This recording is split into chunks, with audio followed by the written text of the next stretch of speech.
അസ്സലാമു അലൈക്കും വറഹ്മത്തുള്ളാഹി വബറകാതുഹു. ബിസ്മില്ലാഹിർ റഹ്മാനിർ റഹീം. അൽഹംദുലില്ലാഹി വസ്സലാത്തു വസ്സലാമു അലാ റസൂലില്ലാഹി വഅലാ ആലിഹി വസ്വഹ്ബിഹി അജ്മഈൻ. അമ്മാ ബഅദ്. റബ്ബി ഇശ്റഹ് ലി സ്വദ്രി വയസ്സിർ ലി അംരി വഹ്ലുൽ ഉഖ്ദതം മിൻ ലിസാനി യഫ്ഖഹു ഖൗലി. സഹോദരങ്ങളെ, മാനസികാരോഗ്യവുമായിട്ട് ബന്ധപ്പെട്ട കാര്യങ്ങളാണ് ഇൻഷാ അല്ലാഹ് ഈ ഒരു ഭാഗത്ത് നമ്മൾ പരിശോധിക്കുന്നത്. ഒരു വിഷയത്തിൽ മുമ്പ് സംസാരിച്ചിരുന്ന അതിൽ ഉൾക്കൊള്ളിക്കാത്ത പല കാര്യങ്ങളാണ് ഈ ഒരു ഭാഗത്ത് നമ്മൾ പരിശോധിക്കുന്നത്. ഇപ്പം എന്താണ് ആരോഗ്യം? ആരോഗ്യത്തിന് ഏറ്റവും ആധികാരികമായിട്ടുള്ളൊരു ഡെഫിനിഷൻ, ഒരു നിർവചനം എന്താണെന്നുള്ളത്, അത് കേവലം രോഗമില്ലാതിരിക്കുന്നൊരവസ്ഥ മാത്രമല്ല, not just absence of disease, അത് മാത്രമല്ല ആരോഗ്യം. ആരോഗ്യം എന്നുള്ളത് ഒരാളുടെ ശാരീരികവും സമ്പൂർണ്ണമായിട്ടുള്ള ശാരീരികവും ഫിസിക്കലും അതേപോലെ തന്നെ മാനസികവും സാമൂഹികവുമായിട്ടുള്ള ഒരു സുസ്ഥിതി, ഒരു വെൽബീയിങ്, അതിനാണ് ആരോഗ്യമെന്ന് വിളിക്കുന്നത്. അപ്പോൾ അത് നമ്മൾ കേവലം ശാരീരികമായിട്ടുള്ള ഒരു തലത്തിൽ മാത്രമാണ് പലപ്പോഴും നമ്മളതിനെ നോക്കിക്കാണാറുള്ളത്. പക്ഷേ ഈ മൂന്ന് കാര്യങ്ങളിലും അയാളൊരു സുസ്ഥിതി പ്രാപിക്കുന്ന സമയത്താണ് അയാൾ സമ്പൂർണ്ണമായിട്ടുള്ള ആരോഗ്യവാനാണെന്ന് പറയാൻ സാധിക്കുക. ഇതാണ് അതിന് നൽകുന്ന ഏറ്റവും ശ്രദ്ധേയമായിട്ടുള്ളൊരു ഡെഫിനിഷൻ. അതായത് നമ്മുടെ വിഷയം മാനസികമായിട്ടുള്ള ആരോഗ്യത്തെ സംബന്ധിച്ചാണ്. അപ്പോൾ അള്ളാഹു നമുക്ക് നൽകി അനുഗ്രഹിച്ചിട്ടുള്ള ആ മതം അതെല്ലാ അർത്ഥത്തിലും പെർഫെക്റ്റാണ്, അത് സമ്പൂർണ്ണമാണ്. അൽഹംദുലില്ലാഹ്. അപ്പോൾ മനുഷ്യൻ്റെ ശാരീരികവും മാനസികവുമായിട്ടുള്ള തലങ്ങളെ അതിനെ സംബന്ധിച്ച് കൃത്യമായിട്ടുള്ളൊരു വീക്ഷണം ആ മതത്തിനുണ്ട്. കാരണം അത് നൽകിയത് സൃഷ്ടാവായിട്ടുള്ള അള്ളാഹുവാണ്. അലാ യഅലമു മൻ ഖലഖ്, അവന് നമ്മളെ കൃത്യമായിട്ട് അറിയാം. അപ്പോൾ മനുഷ്യൻ്റെ ഫിത്രയുമായിട്ട് എല്ലാ അർത്ഥത്തിലും കോമ്പാറ്റബിൾ ആയിട്ടുള്ള, അല്ലെങ്കിൽ നമുക്ക് വേണ്ടി കസ്റ്റമൈസ് ചെയ്ത രൂപത്തിലാണ് ആ മതനിയമങ്ങളെല്ലാം നൽകിയിട്ടുള്ളത്. അപ്പോൾ അതുകൊണ്ടാണ് പണ്ഡിതന്മാർ ഇസ്ലാമിക ശരീഅത്തിൻ്റെ മൊത്തം മതനിയമങ്ങൾ അല്ലെങ്കിൽ ആ വിധിവിലക്കുകളെല്ലാം നമുക്ക് നൽകാനുള്ള കാരണം 5 കാര്യങ്ങളുടെ സംരക്ഷണത്തിന് വേണ്ടിയിട്ടാണ്, അല്ലെങ്കിൽ ഈ 5 കാര്യങ്ങൾ പ്രൊട്ടക്റ്റ് ചെയ്യപ്പെടാൻ വേണ്ടിയിട്ടാണ് മൊത്തം മതനിയമങ്ങൾ നൽകിയിട്ടുള്ളതെന്ന് പറയാറുണ്ട്. മഖാസിദു ശരിയ. എന്താണ് 5 കാര്യം? അതായത് ഇപ്പോൾ ഒരു ഡോക്ടർ സർജറി ചെയ്യുന്നുണ്ടെങ്കിൽ അയാളെ സംബന്ധിച്ചിടത്തോളം ആ മുറിക്കൽ അല്ലെങ്കിൽ തുന്നൽ അതൊന്നുമല്ല ലക്ഷ്യം. അയാളെ സംബന്ധിച്ചിടത്തോളം ലക്ഷ്യം എന്നുള്ളത് ആ രോഗം ഭേദമാക്കി എടുക്കുക എന്നുള്ളതാണ്. അതാണ് അയാളുടെ ലക്ഷ്യം. അതിലേക്കുള്ളൊരു വഴി മാത്രമാണ് ആ സർജറി. അതേ രൂപത്തിൽ മൊത്തം മതനിയമങ്ങൾ ഈ 5 കാര്യങ്ങൾ നേടിയെടുക്കാം, അല്ലെങ്കിൽ അതിനെ സംരക്ഷിക്കപ്പെടാൻ വേണ്ടിയിട്ടാണ്. എന്താണ് 5 കാര്യങ്ങൾ? ഒന്നാമതായിട്ട്, ഓരോന്നും മണിക്കൂറുകളുടെ വിശദീകരണം ആവശ്യമുള്ളതാണ്, നമ്മുടെ വിഷയത്തിലേക്ക് മാത്രം ഫോക്കസ് ചെയ്യാൻ. ഒന്നാമതായിട്ട് ഹിഫ്ലുദ്ദീനാണ്, ആ മതത്തിൻ്റെ സംരക്ഷണം. അതിനു വേണ്ടിയിട്ടാണ് നിരവധി നിയമങ്ങൾ. രണ്ടാമതായിട്ട് ഹിഫ്ലുൽ അഖ്ലാണ്, മനുഷ്യൻ്റെ ബുദ്ധി സംരക്ഷിക്കപ്പെടേണ്ടതുണ്ട്. കാരണം ആ ബുദ്ധിയാണ് മനുഷ്യനെ എല്ലാ അർത്ഥത്തിലും വിഭിന്നനാക്കുന്നത്. അപ്പോൾ ബുദ്ധിപരമായിട്ടുള്ള ഒരു ചോയ്സ് അല്ലെങ്കിൽ ഒരു തെരഞ്ഞെടുപ്പ്, അതിന് മാത്രമാണ് നീ റെസ്പോൺസിബിൾ, നീ ഉത്തരവാദിയാകുന്നത്. അതുകൊണ്ടാണ് ഇപ്പോൾ ഇസ്ലാമിക ശരീഅത്ത് ബുദ്ധിയില്ലാത്ത മാനസിക രോഗിയായിട്ടുള്ള ഒരാളുടെ മേലെ അപ്ലൈ ചെയ്യാൻ പറ്റില്ല. അപ്പോൾ അതിൻ്റെ ആദ്യത്തെ കണ്ടീഷൻ എന്നുള്ളത് ബുദ്ധിയുള്ള ഒരാളായിരിക്കണം എന്നുള്ളതാണ്. അപ്പോൾ അതല്ലാതെ ഇപ്പോൾ നമ്മൾ ചിന്തിച്ച് അല്ലാതെ ചെയ്യുന്ന കാര്യങ്ങൾക്ക് പോലും, ഇപ്പോൾ മറവി അതേപോലെ തന്നെ ഉറക്കം, അതൊക്കെ എക്സ്ക്യൂസായിട്ട് വരുന്നുണ്ട്. നമ്മളെ സവിശേഷനാക്കുന്ന ആ ഒരു ബുദ്ധി, അതിനെ ഹനിക്കുന്ന രൂപത്തിലുള്ള എല്ലാം ഇസ്ലാം ഹറാമാക്കുകയാണ്. ഇപ്പോൾ മദ്യപാനം അതേപോലെ തന്നെ ലഹരി പദാർത്ഥങ്ങളെല്ലാം കഠിനമായിട്ടുള്ള ഭാഷയിൽ വിലക്കാനുള്ള കാരണം ആ ബുദ്ധി ഹിഫ്ലുൽ അഖ്ലുമായിട്ട് ബന്ധപ്പെട്ടതാണ്. മൂന്നാമത്തേത്, അത് നമ്മുടെ വിഷയമാണ്, ഇൻഷാ അല്ലാഹ് അതിലേക്ക് അവസാനം വരാം. നാലാമതായിട്ട് ഹിഫ്ലുൻ നസ്ലാണ്, ഫാമിലി പ്രൊട്ടക്ഷനാണ്. ആ കുടുംബം എന്നുള്ള ആ ഒരു സ്ഥാപനം അത് സുരക്ഷിതമായിട്ട് നിലനിൽക്കേണ്ടതുണ്ട്, അതിനെ സംരക്ഷിക്കേണ്ടതുണ്ട്. അതിനാവശ്യമായിട്ടുള്ള നിരവധി നിയമങ്ങളാണ് പിന്നീട് ശരീഅത്തിൽ വരുന്നത്. അപ്പോൾ വിവാഹ ജീവിതം, ദാമ്പത്യ ജീവിതമായിട്ട് ബന്ധപ്പെട്ട മുഴുവൻ നിയമങ്ങൾ അതെല്ലാം നൽകിയതിൻ്റെ ലക്ഷ്യമെന്നുള്ളത് അതിനു വേണ്ടിയിട്ടാണ്, ഹിഫ്ലുൻ നസ്ൽ. അഞ്ചാമതായിട്ട് ഹിഫ്ലുൽ മാലാണ്, സമ്പത്തിൻ്റെ ധനം അത് സംരക്ഷിക്കപ്പെടേണ്ടതുണ്ട്. അതിനു വേണ്ടിയിട്ടാണ് സാമ്പത്തിക നിയമങ്ങൾ മുഴുവനും, സക്കാത്തും സ്വതക്കയും അനന്തരാവകാശ നിയമങ്ങളെല്ലാം നൽകാനുള്ള കാരണം. അപ്പം അതിൽ മൂന്നാമതായിട്ട് കടന്നു വരുന്നത്, നേരത്തെ പറയാതെ വിട്ട നമ്മുടെ വിഷയമായിട്ട് ബന്ധമുള്ളത്, ഹിഫ്ലുൻ നഫ്സാണ്. മനുഷ്യൻ്റെ ആ ജീവൻ, അവൻ്റെ ആ ശരീരം അത് സംരക്ഷിക്കപ്പെടേണ്ടതുണ്ട്. അപ്പം അതിനാവശ്യമായിട്ടുള്ള നിയമങ്ങളാണ്. ആ ജീവൻ ഏറ്റവും പവിത്രമാണ്. ഇപ്പോൾ റസൂലുള്ളാഹി സ്വല്ലല്ലാഹു അലൈഹി വസല്ലം പഠിപ്പിച്ചു, അതേപോലെ തന്നെ പരിശുദ്ധ ഖുർആനിൽ, നിങ്ങൾ ഒരാളെ അകാരണമായിട്ട് വധിക്കുന്നത് മുഴുവൻ മനുഷ്യരെയും വധിക്കുന്നതിന് തുല്യമാണ്. അതിൻ്റെ ഒരു മറുവശവും, ഒരാൾക്ക് നിങ്ങൾ ഒരാളുടെ ജീവൻ സംരക്ഷിക്കുന്നത് അത് മുഴുവൻ മനുഷ്യരുടെയും ജീവൻ സംരക്ഷിക്കുന്നതിന് തുല്യമാണെന്നെല്ലാം ഖുർആനും പറയുന്നുണ്ട്. അപ്പോൾ അകാരണമായിട്ട്, അത് ജീവൻ എന്നുള്ളത് അള്ളാഹു നൽകിയ അനുഗ്രഹമാണ്. അതുകൊണ്ടാണ് ആത്മഹത്യയെ വിലക്കാനുള്ള കാരണം. അതേപോലെ തന്നെ ഒരർത്ഥത്തിലും നമ്മുടെ ശരീരത്തെ പീഡിപ്പിക്കാൻ പാടില്ല എന്നുള്ളത് ഇബാദത്തുകളുടെ കാര്യത്തിൽ പോലും റസൂലുള്ളാഹി സ്വല്ലല്ലാഹു അലൈഹി വസല്ലം അത് നിഷ്കർഷിച്ചിട്ടുണ്ട്. ഇപ്പോൾ ഒരാൾ ഉറക്കമില്ലാതെ രാത്രി മുഴുനീള രാത്രി നമസ്കരിക്കുന്നത് അത് വിലക്കിയിട്ടുണ്ട്. വലി നഫ്സിക്ക അലൈക ഹക്ക്, സൽമാൻ ഫാരിസ് റളിയല്ലാഹു അൻഹുവായിട്ട് ബന്ധപ്പെട്ട ഹദീസിൽ നിങ്ങളുടെ ശരീരത്തിനോട് നിങ്ങൾക്ക് ചില ബാധ്യതകളുണ്ട്. അതേപോലെ തന്നെ പരിശുദ്ധ ഖുർആനിൽ സൂറത്തു നിസാഇൻ്റെ 29-ാമത്തെ വചനത്തിൽ വലാ തഖ്തുലു അൻഫുസക്കും ഇന്നല്ലാഹ കാന ബിക്കും റഹീമ, നിങ്ങൾ നിങ്ങളെ തന്നെ സ്വയം വധിക്കരുത്. അപ്പോൾ ശരീരത്തിൻ്റെ ആ ഒരു ആരോഗ്യത്തെ ഹനിക്കുന്ന രൂപത്തിലുള്ള എല്ലാ പ്രവൃത്തികളും, അത് ഭക്ഷണ കാര്യത്തിലുള്ള നിരവധി നിയമങ്ങൾ അതെല്ലാം അള്ളാഹു നൽകിയിട്ടുണ്ട്. ഇപ്പോൾ ശരീരത്തിൻ്റെ സംരക്ഷണം എന്ന് പറയുമ്പോൾ അത് കേവലം പുറമേയുള്ള ഭൗതിക ശരീരത്തിൻ്റെ ഫിസിക്കൽ അതിൻ്റെ സംരക്ഷണം മാത്രമല്ല അവിടെ ഉദ്ദേശിക്കുന്നത്. അതിനേക്കാൾ പ്രധാനമായിട്ട് അകത്തുള്ള ആ മാനസികാരോഗ്യം, ഇമോഷണലായിട്ട് അതിൻ്റെ ഒരു സംരക്ഷണവും അതിൻ്റെ ഭാഗമായിട്ട് കടന്നു വരുന്നുണ്ട്. അത് രണ്ടും അഭേദ്യമായിട്ടുള്ള ബന്ധമുണ്ട്, ഒരു നാണയത്തിൻ്റെ ഇരുവശങ്ങളാണ്. അപ്പോൾ മനസ്സിന് സുഖമില്ലെങ്കിൽ അത് ശരീരത്തെ ബാധിക്കും, തിരിച്ചും അങ്ങനെ തന്നെയാണ്. ഒരു മാനസിക പ്രയാസം അനുഭവിക്കുന്ന സമയത്ത് എത്ര സ്വാദിഷ്ടമായിട്ടുള്ള ഭക്ഷണവും ആസ്വദിക്കാൻ കഴിയില്ല. സൈക്കോസൊമാറ്റിക് ഡിസോർഡറിനെ സംബന്ധിച്ചല്ല അവർ പറയുന്നുണ്ട്. അപ്പോൾ കഠിനമായിട്ടുള്ള മാനസിക സംഘർഷം വരുന്ന സമയത്ത് അത് നമ്മുടെ ബ്ലഡ് പ്രഷർ BP കൂടാൻ കാരണമാകാറുണ്ട്. ഇപ്പോൾ ഇന്ന് നമ്മൾ കാണുന്ന നിരവധി ശാരീരിക രോഗങ്ങളുടെ മുഖ്യ കാരണമായിട്ട് അത് മാനസികമാണെന്ന് അവർ പറയുന്നുണ്ട്. ആ രൂപത്തിലാണ്. ഇപ്പോൾ ശരീരത്തിൻ്റെ ആരോഗ്യം, ആ ഒരു സുസ്ഥിതി നിലനിർത്താൻ ആവശ്യമായിട്ടുള്ള മതനിയമങ്ങൾ അള്ളാഹു നൽകിയതുപോലെ തന്നെ നമ്മുടെ ആ മാനസികാരോഗ്യം, ഇമോഷണൽ വെൽബീയിങ്, അതിനെയും നിലനിർത്താൻ ആവശ്യമായിട്ടുള്ള നിരവധി നിയമങ്ങൾ അള്ളാഹു നൽകിയിട്ടുണ്ട്. തുടക്കത്തിൽ ഞാൻ പറഞ്ഞു ആരോഗ്യത്തിൻ്റെ നിർവചനം, അത് രണ്ടും ഒരാൾ കൈവരിക്കുന്ന സമയത്താണ് അയാൾ ആരോഗ്യവാനാണെന്ന് പറയാൻ സാധിക്കുക. അപ്പോൾ നമ്മുടെ ആ ഒരു മാനസിക ആരോഗ്യത്തെ ഹനിക്കുന്ന രൂപത്തിലുള്ള പലതും അള്ളാഹു മതത്തിൽ വിലക്കിയിട്ടുണ്ട്. അപ്പോൾ അതിന് പരിശുദ്ധ ഖുർആനിലെ ഈ ഒരു അധ്യായം തന്നെ ധാരാളമാണ്. 49-ാമത്തെ അധ്യായം സൂറത്തുൽ ഹുജറാത്ത്, ആ ഒരൊറ്റ സൂറത്തിൽ ഒരാളുടെ ഇമോഷൻ, അയാളുടെ ഫീലിങ്ങിനെ, ആ മാനസിക ആ സൗഖ്യത്തെ ഹനിക്കുന്ന നിരവധി കാര്യങ്ങളെ വിലക്കുന്ന അധ്യാപനങ്ങൾ ആ സൂറത്തിലുടനീളം കാണാൻ സാധിക്കും. അപ്പോൾ അതിൻ്റെ ഭാഗമായിട്ടാണ് ഗീബത്തും നമീമത്തും, പരദൂഷണവും അതേപോലെ തന്നെ ഏഷണിയെല്ലാം അള്ളാഹു ശക്തമായിട്ടുള്ള ഭാഷയിൽ വിലക്കിയത് ആ സൂറത്തിൽ കാണാൻ സാധിക്കും. നിങ്ങളെ സഹോദരൻ്റെ ശവം തിന്നുന്നത് പോലെയാണ് എന്നെല്ലാം അള്ളാഹു അതിനെ ഉപമിക്കുന്നുണ്ട്. ഇപ്പോൾ ഒരാൾ ചിന്തിച്ചു നോക്കുക, ഒരാൾ ഗീബത്ത് അല്ലെങ്കിൽ നമീമത്ത് പറയുന്ന സമയത്ത് അത് മറ്റൊരാളെ ശാരീരികമായിട്ട് ഒരു തരത്തിലും വേദനിപ്പിക്കുന്നില്ല, അത് അയാളുടെ ഫീലിങ്ങിനെയാണ് അത് വേദനിപ്പിക്കുന്നത്. അതേപോലെ തന്നെ അതേ സൂറത്തിൽ നിങ്ങൾ പരസ്പരം പരിഹാസ പേരുകൾ വിളിക്കരുത്, അതേപോലെ തന്നെ കുത്തുവാക്കുകൾ, വലാ തൽമിസു അംഫുസക്കും അള്ളാഹു പറയുന്നുണ്ട്. കുത്തുവാക്കുകൾ പറയാൻ പാടില്ല, ഒരാളുടെ ന്യൂനതകൾ നിങ്ങൾ എടുത്തു പറയരുത്, അതെല്ലാം മറ്റൊരാളെ മാനസികമായിട്ട് വിഷമിപ്പിക്കുന്നതാണ്. അതേപോലെ തന്നെ റസൂലുള്ളാഹി മറ്റൊരു ഹദീസിലും നിങ്ങൾ 3 ആളുകൾ ഇരിക്കുന്ന സമയത്ത് 2 ആളുകൾ നിങ്ങൾ സ്വകാര്യം പറയരുത്. അങ്ങനെ സ്വകാര്യം പറഞ്ഞാൽ മറ്റേ ആൾക്ക് ശാരീരികമായിട്ട് യാതൊരു പ്രശ്നവുമില്ല, പക്ഷേ അത് മാനസികമായിട്ട് അയാളെ വേദനിപ്പിക്കും എന്നുള്ളതാണ്. ഇപ്പോൾ ഒരാളുടെ ശാരീരികമായിട്ടുള്ള സൗഖ്യം മാത്രമല്ല, ആ മാനസികമായിട്ടുള്ള ആ സുസ്ഥിതി അത് നിലനിർത്താൻ ആവശ്യമായിട്ടുള്ള അധ്യാപനങ്ങളും ആ മതം അള്ളാഹു നൽകുന്നുണ്ട് എന്നുള്ളതാണ്. അപ്പോൾ പരിശുദ്ധ ഖുർആനിലെ സൂറത്ത് തൗബയുടെ 14-ാമത്തെ വചനത്തിൽ വയഷ്ഫി സുദൂറ ഖൗമി മുഅ്മിനീൻ അള്ളാഹു പറയുന്നുണ്ട്, അത് വിശ്വാസികളുടെ ഹൃദയത്തിന് അത് ശമനം നൽകുക എന്നുള്ളതാണ്. ഹൃദയത്തിൻ്റെ ശമനം, അതായത് ഇമോഷണൽ വെൽബീയിങ്. ഇപ്പോൾ റസൂലുള്ളാഹി സ്വല്ലല്ലാഹു അലൈഹി വസല്ലം റസൂലുള്ളാഹി ചില ആളുകളുടെ വാക്കുകൾ റസൂലുള്ളാഹിനെ ഹൃദയത്തെ അല്ലെങ്കിൽ ഇമോഷനെ അത് ഹേർട്ട് ചെയ്ത സമയത്ത് അള്ളാഹു സൂറത്തുൽ ഹിജ്റിൻ്റെ 97-ാമത്തെ വചനത്തിൽ വലഖദ് നഅലമു അന്നക യുളീഖു സദ്റുക ബിമാ യഖൂലൂൻ, ഓ പ്രവാചകരെ, അവരുടെ ആ വാക്ക് അത് താങ്കളിൽ ഉണ്ടാക്കുന്ന മനപ്രയാസം, താങ്കളുടെ ആ മനക്ലേശം അത് ഞാൻ അറിയുന്നുണ്ട്. അള്ളാഹു അത് ഒപ്പിയെടുക്കുന്നുണ്ട്, ആ ഇമോഷൻ.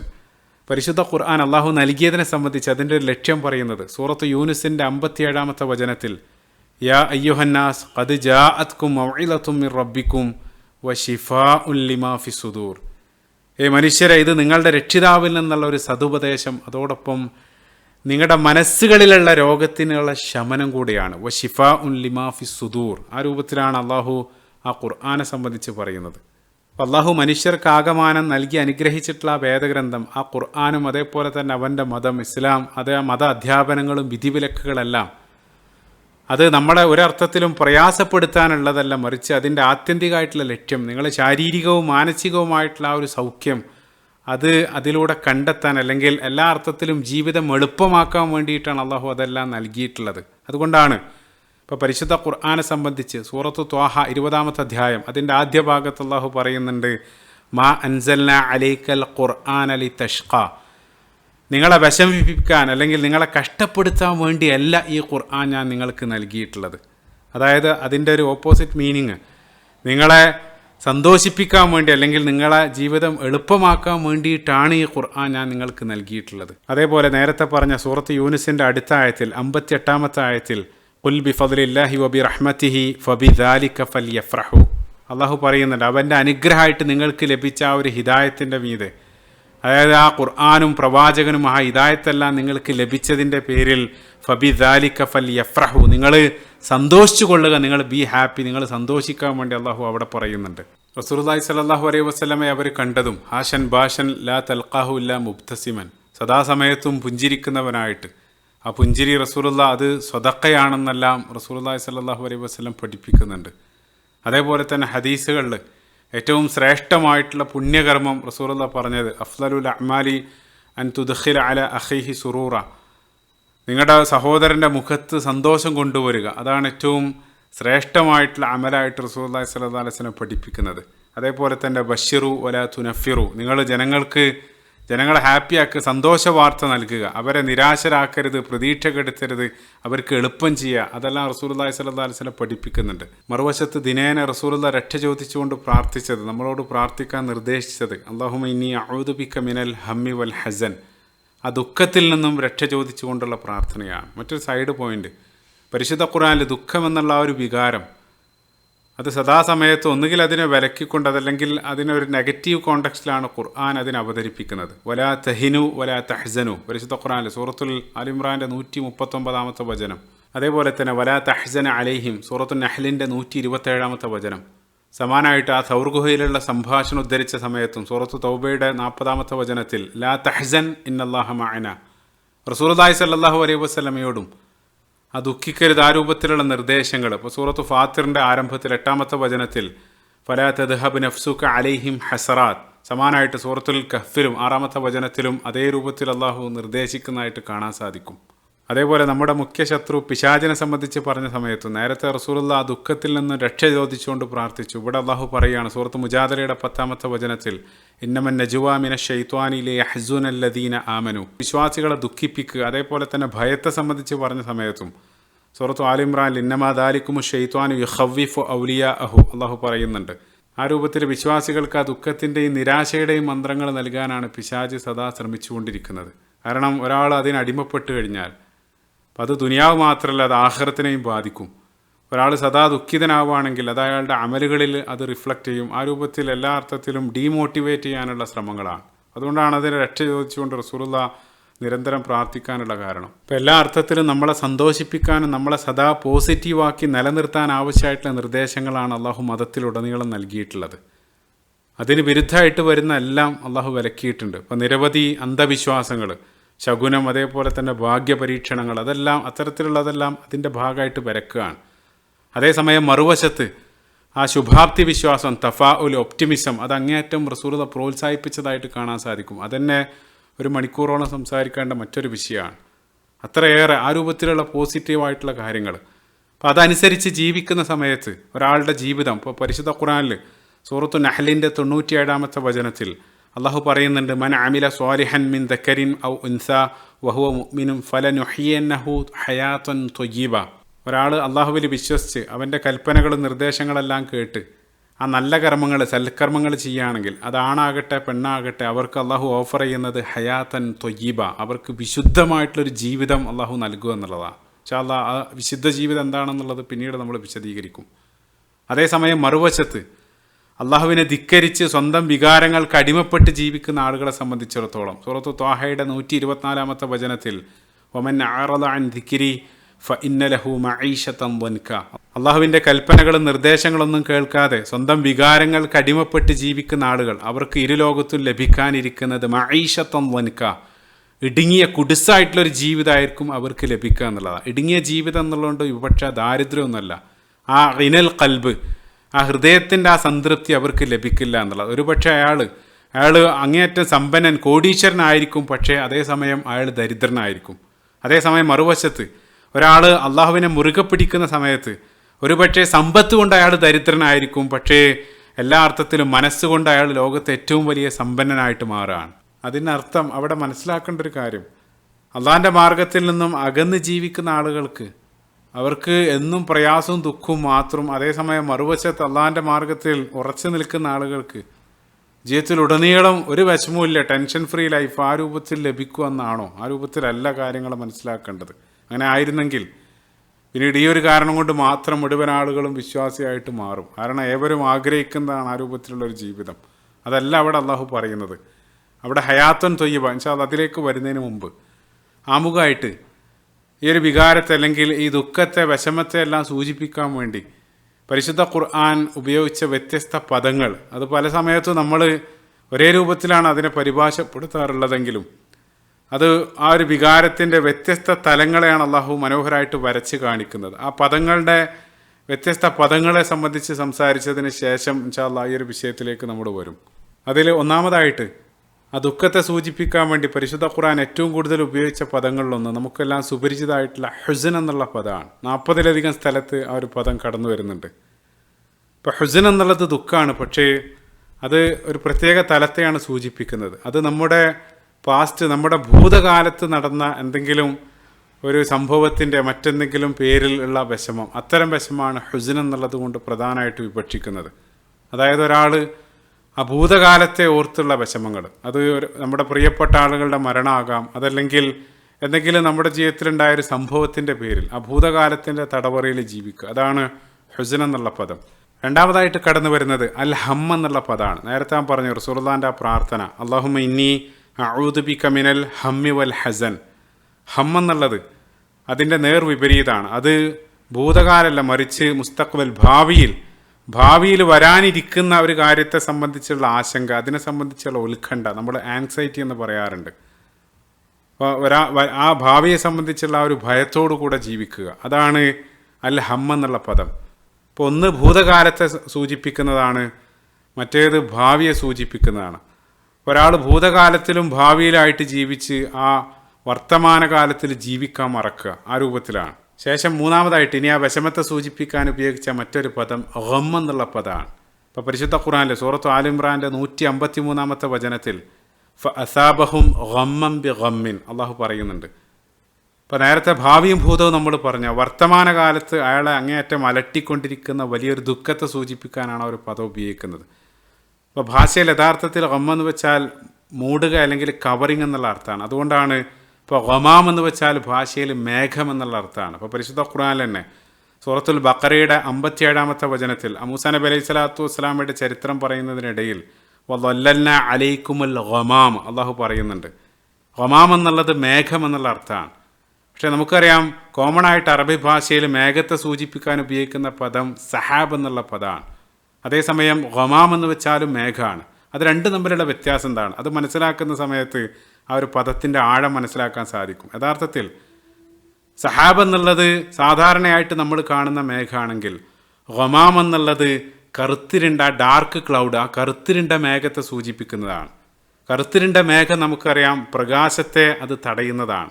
അപ്പോൾ പ്രകാശം എന്നുള്ളത്, ആ ബ്രൈറ്റ്നെസ് എന്നുള്ളത് ആ സന്തോഷത്തിൻ്റെ പ്രതീകമാണ്. അതായത് നമ്മുടെ സന്തോഷമാകുന്ന വെളിച്ചത്തെ തടയുന്ന അല്ലെങ്കിൽ മൂടുന്ന കറുത്തിരുണ്ട മേഘം പോലെയുള്ള ഒരു ദുഃഖം, നമ്മുടെ ഏത് ദുഃഖവും നീങ്ങുമെന്നുള്ളതിനെ സൂചിപ്പിക്കാൻ പ്രസിദ്ധമായിട്ടുള്ളൊരു പ്രയോഗം തന്നെ every cloud has A silver lining, അത് മേഘത്തോട് ചേർത്ത് പറയാറുണ്ട്. അപ്പം അതാണ് ഗം എന്നുള്ള ഒരു പദം. പിന്നീട് നാലാമതായിട്ട് ഉപയോഗിച്ച മറ്റൊരു പദം അസഫ് എന്നുള്ള പദമാണ്. അസഫ് എന്നുള്ളത് അകത്തുള്ള ആ ദുഃഖം പുറമേക്ക് പല രൂപത്തിലായിട്ട് ദേശമുഖേന മറ്റെല്ലാം പ്രകടിപ്പിക്കുന്ന രൂപത്തിലുള്ള ദുഃഖമാണ്. അത് ഏറ്റവും പ്രസിദ്ധമായിട്ട് ഇപ്പോൾ സൂറത്ത് യൂസുഫിൽ 84-ാമത്തെ ആയത്തിൽ യാക്കൂബ് നബി അലൈഹി സ്വലാത്തു വസ്സലാം പ്രസിദ്ധമായിട്ടുള്ള യാ അസഫ അല യൂസുഫ്, അതല്ലെങ്കിൽ മൂസാ നബി അലൈഹി സ്വലാത്തു വസ്സലാം സൂറത്തുൽ അറാഫിൻ്റെ 150-ാമത്തെ വചനത്തിൽ വലമ്മ റജഅ മൂസ ഇലാ ഖൗമിഹി ഗളബാന ആസിഫ. അപ്പോൾ അവിടെ ആ ദേശം മുഖേന പ്രകടിപ്പിക്കുന്ന അതാണ് അസഫ് എന്നുള്ള പദം. ഇനി അവസാനമായിട്ട് അഞ്ചാമതായിട്ട് കടന്നു വരുന്ന മറ്റൊരു പദം ബസ് എന്നുള്ള പദമാണ്. ബസ് എന്ന് വെച്ചാൽ ഭാഷാപരമായിട്ട് അതിൻ്റെ അർത്ഥം വ്യാപിക്കുക, സ്പ്രെഡ് എന്നുള്ള അർത്ഥമാണ്. ഇപ്പോൾ സൂറത്തു നിസാഇൻ്റെ ആരംഭത്തിൽ വബസ്സ മിൻഹുമാ റിജാലൻ കസീറൻ വനിസാ, ബസ് എന്നുള്ളത് വ്യാപിക്കുക എന്നുള്ള അർത്ഥമാണ്. അത് വിഷമത്തെ കുറിക്കാൻ ഉപയോഗിക്കുന്നത്. അപ്പോൾ നമ്മുടെ ശരീരത്തിലേക്കൊരു വൈറസ് എല്ലാം കയറിയാൽ ആദ്യം ഒന്ന് കയറും, പിന്നീട് അത് മൊത്തം സ്പ്രെഡ് ചെയ്ത് വ്യാപിച്ച് അത് നമ്മളെ ആകമാനം തളർത്താറുണ്ട്. അപ്പോൾ മൊത്തത്തിൽ നമ്മളെ തളർത്തിയിടുന്ന, പിടിവിടാതെ നമ്മളെ പിന്തുടരുന്ന രൂപത്തിലുള്ള ആ ദുഃഖം, അല്ലെങ്കിൽ ഇപ്പോൾ നമ്മൾ ഡിപ്രഷൻ ആ രൂപത്തിലുള്ള കാര്യങ്ങൾ. അതും സൂറത്ത് യൂസുഫിൽ 86-ാമത്തെ വചനത്തിൽ ഇന്നമാ അഷ്കു ബസ്സി വ ഹുസ്നി ഇലല്ലാ. അപ്പോൾ സൂറത്ത് യൂസുഫിൽ മറ്റൊരു സൈഡ് പോയിന്റ്, ഈ ദുഃഖത്തെ കുറിക്കുന്ന പ്രധാനപ്പെട്ട പദങ്ങൾ 3 പദങ്ങളെല്ലാം പ്രധാനമായിട്ട് കടന്നു വരുന്ന സൂറത്ത് യൂസുഫാണ്. അതുകൊണ്ടാണ് വിഷമുണ്ടാകുന്ന സമയത്തെല്ലാം അതൊരു ആൻറ്റി ഡിപ്രസൻ്റ് സൂറത്തായിട്ടെല്ലാം പല ആളുകൾ നിർദ്ദേശിക്കാറുണ്ട്. കാരണം എല്ലാ അർത്ഥത്തിലുള്ള മാനസിക വിഷമത്തിനെല്ലാം ആ ഒരു സൂറത്ത് പല രൂപത്തിലായിട്ട് പരിഹാരം, അതിലെ ചരിത്രമെല്ലാം പരിഹാരം നൽകുന്നുണ്ട് എന്നുള്ളതാണ്. അപ്പോൾ ഈ ഒരു സൂചിപ്പിച്ച ആ ഒരു പദങ്ങൾ മാത്രമല്ലാതെ പരിശുദ്ധ ഖുർആൻ്റെ വ്യത്യസ്ത ഭാഗത്തായിട്ട് അള്ളാഹു മനുഷ്യൻ്റെ ആ ഒരു ഇമോഷൻ, ആ ഫീലിംഗ്, അതിൻ്റെ വേരിയേഷൻ എല്ലാം പല പദങ്ങളിലൂടെ ചിത്രീകരിക്കുന്നുണ്ട്. അപ്പോൾ ഞാൻ നേരത്തെ തുടക്കത്തിൽ പറഞ്ഞ യുദീഖു സദറുക, ഹൃദയത്തിൻ്റെ ആ ഒരു ഞെരുക്കം, അത് ശക്തമായിട്ടുള്ളൊരു ഫീലിംഗാണ് അള്ളാഹു അവിടെ വരച്ച് കാണിക്കുന്നത്.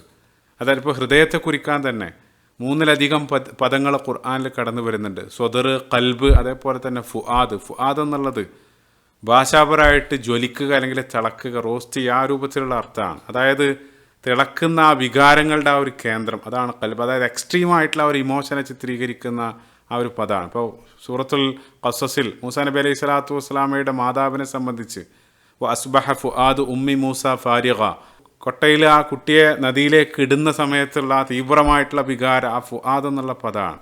അല്ലെങ്കിൽ റസൂലുള്ളാഹിനോട് നുസബ്ബിത ബിഹി ഫുആദക്. അതേപോലെ തന്നെ മറ്റൊരു പദം ഖിൽ എന്നുള്ള പദമാണ്. സൂറത്തുൽ ഹിജ്റിൻ്റെ 47-ാമത്തെ വചനത്തിൽ അള്ളാഹു സ്വർഗവാസികളെ സംബന്ധിച്ച് വനസഅനാ മാ ഫീ സുദൂരിഹിം മിൻ ഖില്ലിൻ, ഖിൽ എന്നുള്ളത് ഒരു മോശം അല്ലെങ്കിൽ ഒരു ബാഡ് ഫീലിംഗ് ആണ്. അപ്പോൾ നമ്മളൊരു സദസ്സിലേക്ക് പോയി നമ്മൾ കാണാൻ ഇഷ്ടപ്പെടാത്ത ഒരാൾ അവിടെ കണ്ടാൽ ഇയാൾ ഇവിടെ ഉണ്ടോ, ആ രൂപത്തിലുള്ളൊരു ഫീലിംഗാണ് ഖിൽ എന്നുള്ളത്. അത്തരത്തിലുള്ള മോശമായിട്ടുള്ള ഒരു ഫീലിംഗ്, അതിനെ സംബന്ധിച്ച് ആ ഒരു പദമാണ് അള്ളാഹു ഉപയോഗിക്കുന്നത്. അപ്പോൾ വ്യത്യസ്ത പദങ്ങളിലൂടെ പല ഭാഗത്തായിട്ട് മനുഷ്യൻ്റെ ആ ഫീലിംഗ്, അതിൻ്റെ ആ ഒരു വേരിയേഷൻ എല്ലാം അള്ളാഹു വരച്ച് കാണിക്കുന്നുണ്ട്. അപ്പോൾ ആ വ്യത്യസ്ത ഫീലിങ്ങുകൾ, ഇമോഷനുകൾ, അതിനെ സൂചിപ്പിക്കുന്ന പദങ്ങളെ സംബന്ധിച്ച് നമ്മൾ പറഞ്ഞു. ഇനി നമ്മൾ നേരത്തെ ചോദിച്ച ആ ഒരു ചോദ്യം, ഒരാൾ വിശ്വാസിയായി കഴിഞ്ഞാൽ, ഈമാനുള്ള അള്ളാഹുവിൽ അടിയുറച്ചൊരു വിശ്വാസിയായി കഴിഞ്ഞാൽ പിന്നീട് അയാൾക്ക് ഈ രൂപത്തിലുള്ള ദുഃഖങ്ങളൊന്നും ഉണ്ടാവില്ലേ? യഥാർത്ഥത്തിൽ ആ രൂപത്തിലല്ല കാര്യങ്ങൾ. ഇപ്പോൾ പരിശുദ്ധ ഖുർആൻ നമ്മൾ പരിശോധിക്കുന്ന സമയത്ത് നമ്മൾ നേരത്തെ സൂറത്ത് യൂസുഫിനെ സംബന്ധിച്ച് പറഞ്ഞു. ആ സൂറത്തിൽ മകന് നഷ്ടപ്പെട്ടതിൻ്റെ പേരിൽ കഠിനമായി ദുഃഖിക്കുന്ന ഒരു പിതാവിൻ്റെ ചിത്രം വരച്ച് കാണിക്കുന്നുണ്ട്.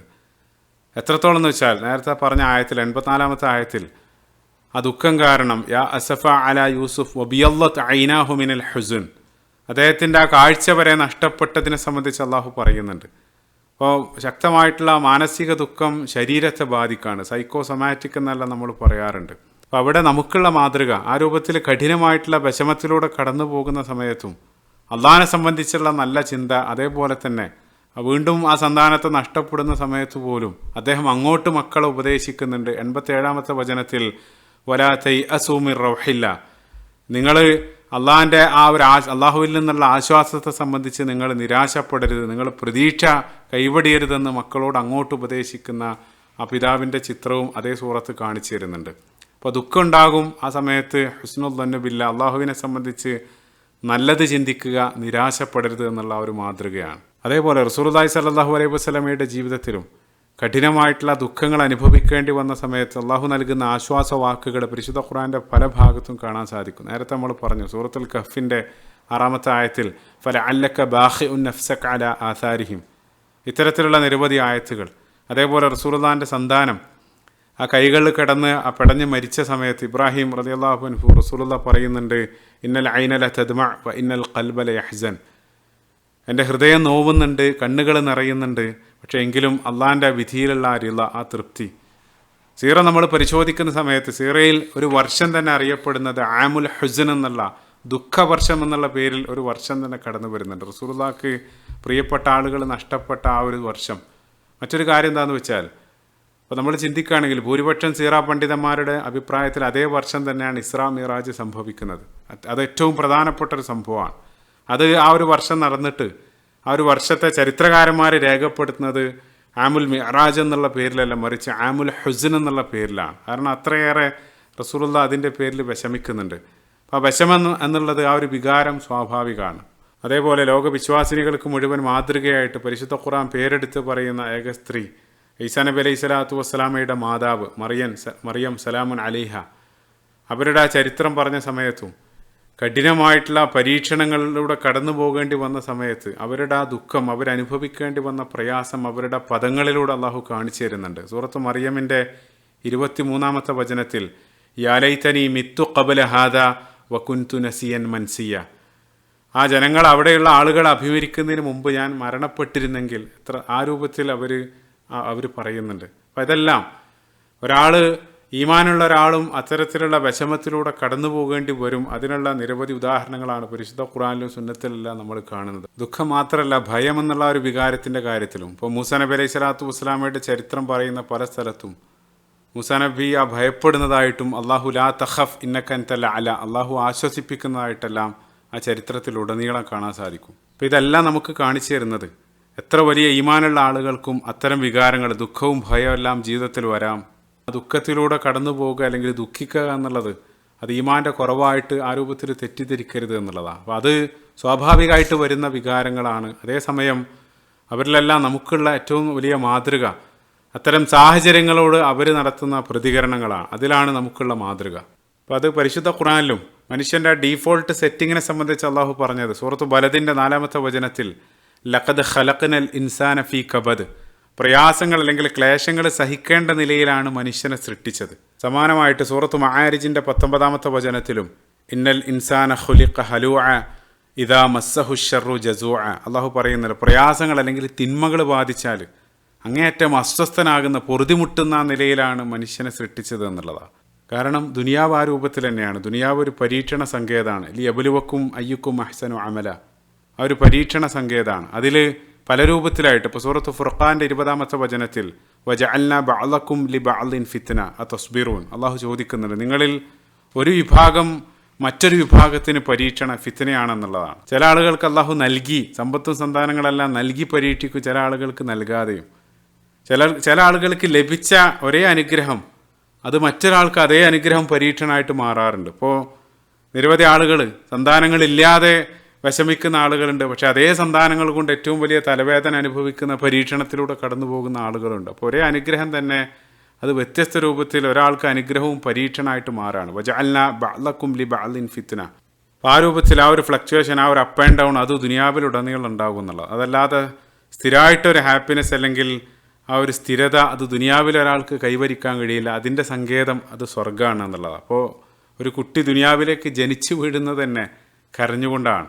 ഒരു കുട്ടി നോർമലാണ് എന്നുള്ളതിൻ്റെ തെളിവ് ആ കുട്ടി ജനിക്കുന്ന സമയത്തുള്ള കരച്ചിലാണ്. അതിന് മറ്റൊരു വിശദീകരണം ഉണ്ടെങ്കിലും അത് നമ്മൾ ഈ രൂപത്തിൽ ചിന്തിക്കുന്ന സമയത്തും അപ്പോൾ ദുനിയാവ് എന്നുള്ളത് ആ രൂപത്തിലുള്ള പ്രയാസങ്ങളും പരീക്ഷണങ്ങളെല്ലാം നിറഞ്ഞ ആ രൂപത്തിലുള്ള ജീവിതമാണ്. പരിശുദ്ധ ഖുർആനിൽ ദുനിയാവിൽ മനുഷ്യർ കടന്നു പോകേണ്ടി വരുന്ന ആ പരീക്ഷണങ്ങളുടെ പാതകളെ സംബന്ധിച്ച് പറഞ്ഞ സമയത്ത് പ്രസിദ്ധമായിട്ടുള്ള ആയത്ത് സൂറത്തുൽ ബഖറയുടെ 155-ാമത്തെ വചനത്തിൽ വലനബുലുവന്നക്കും ബിശൈഇൻ മിനൽ ഖൗഫി വൽ ജൂഅ്, അള്ളാഹു പറയുന്നുണ്ട് നിങ്ങളെ ദാരിദ്ര്യവും പട്ടിണിയും ധനനഷ്ടം ജീവനഷ്ടം അത് മുഖേന എല്ലാം നിങ്ങൾ പരീക്ഷിക്കപ്പെടും. വബശ്ശിരി സ്വാബിരീൻ, ക്ഷമയുള്ള ആളുകൾക്കാണ് അവിടെ സന്തോഷ വാർത്ത.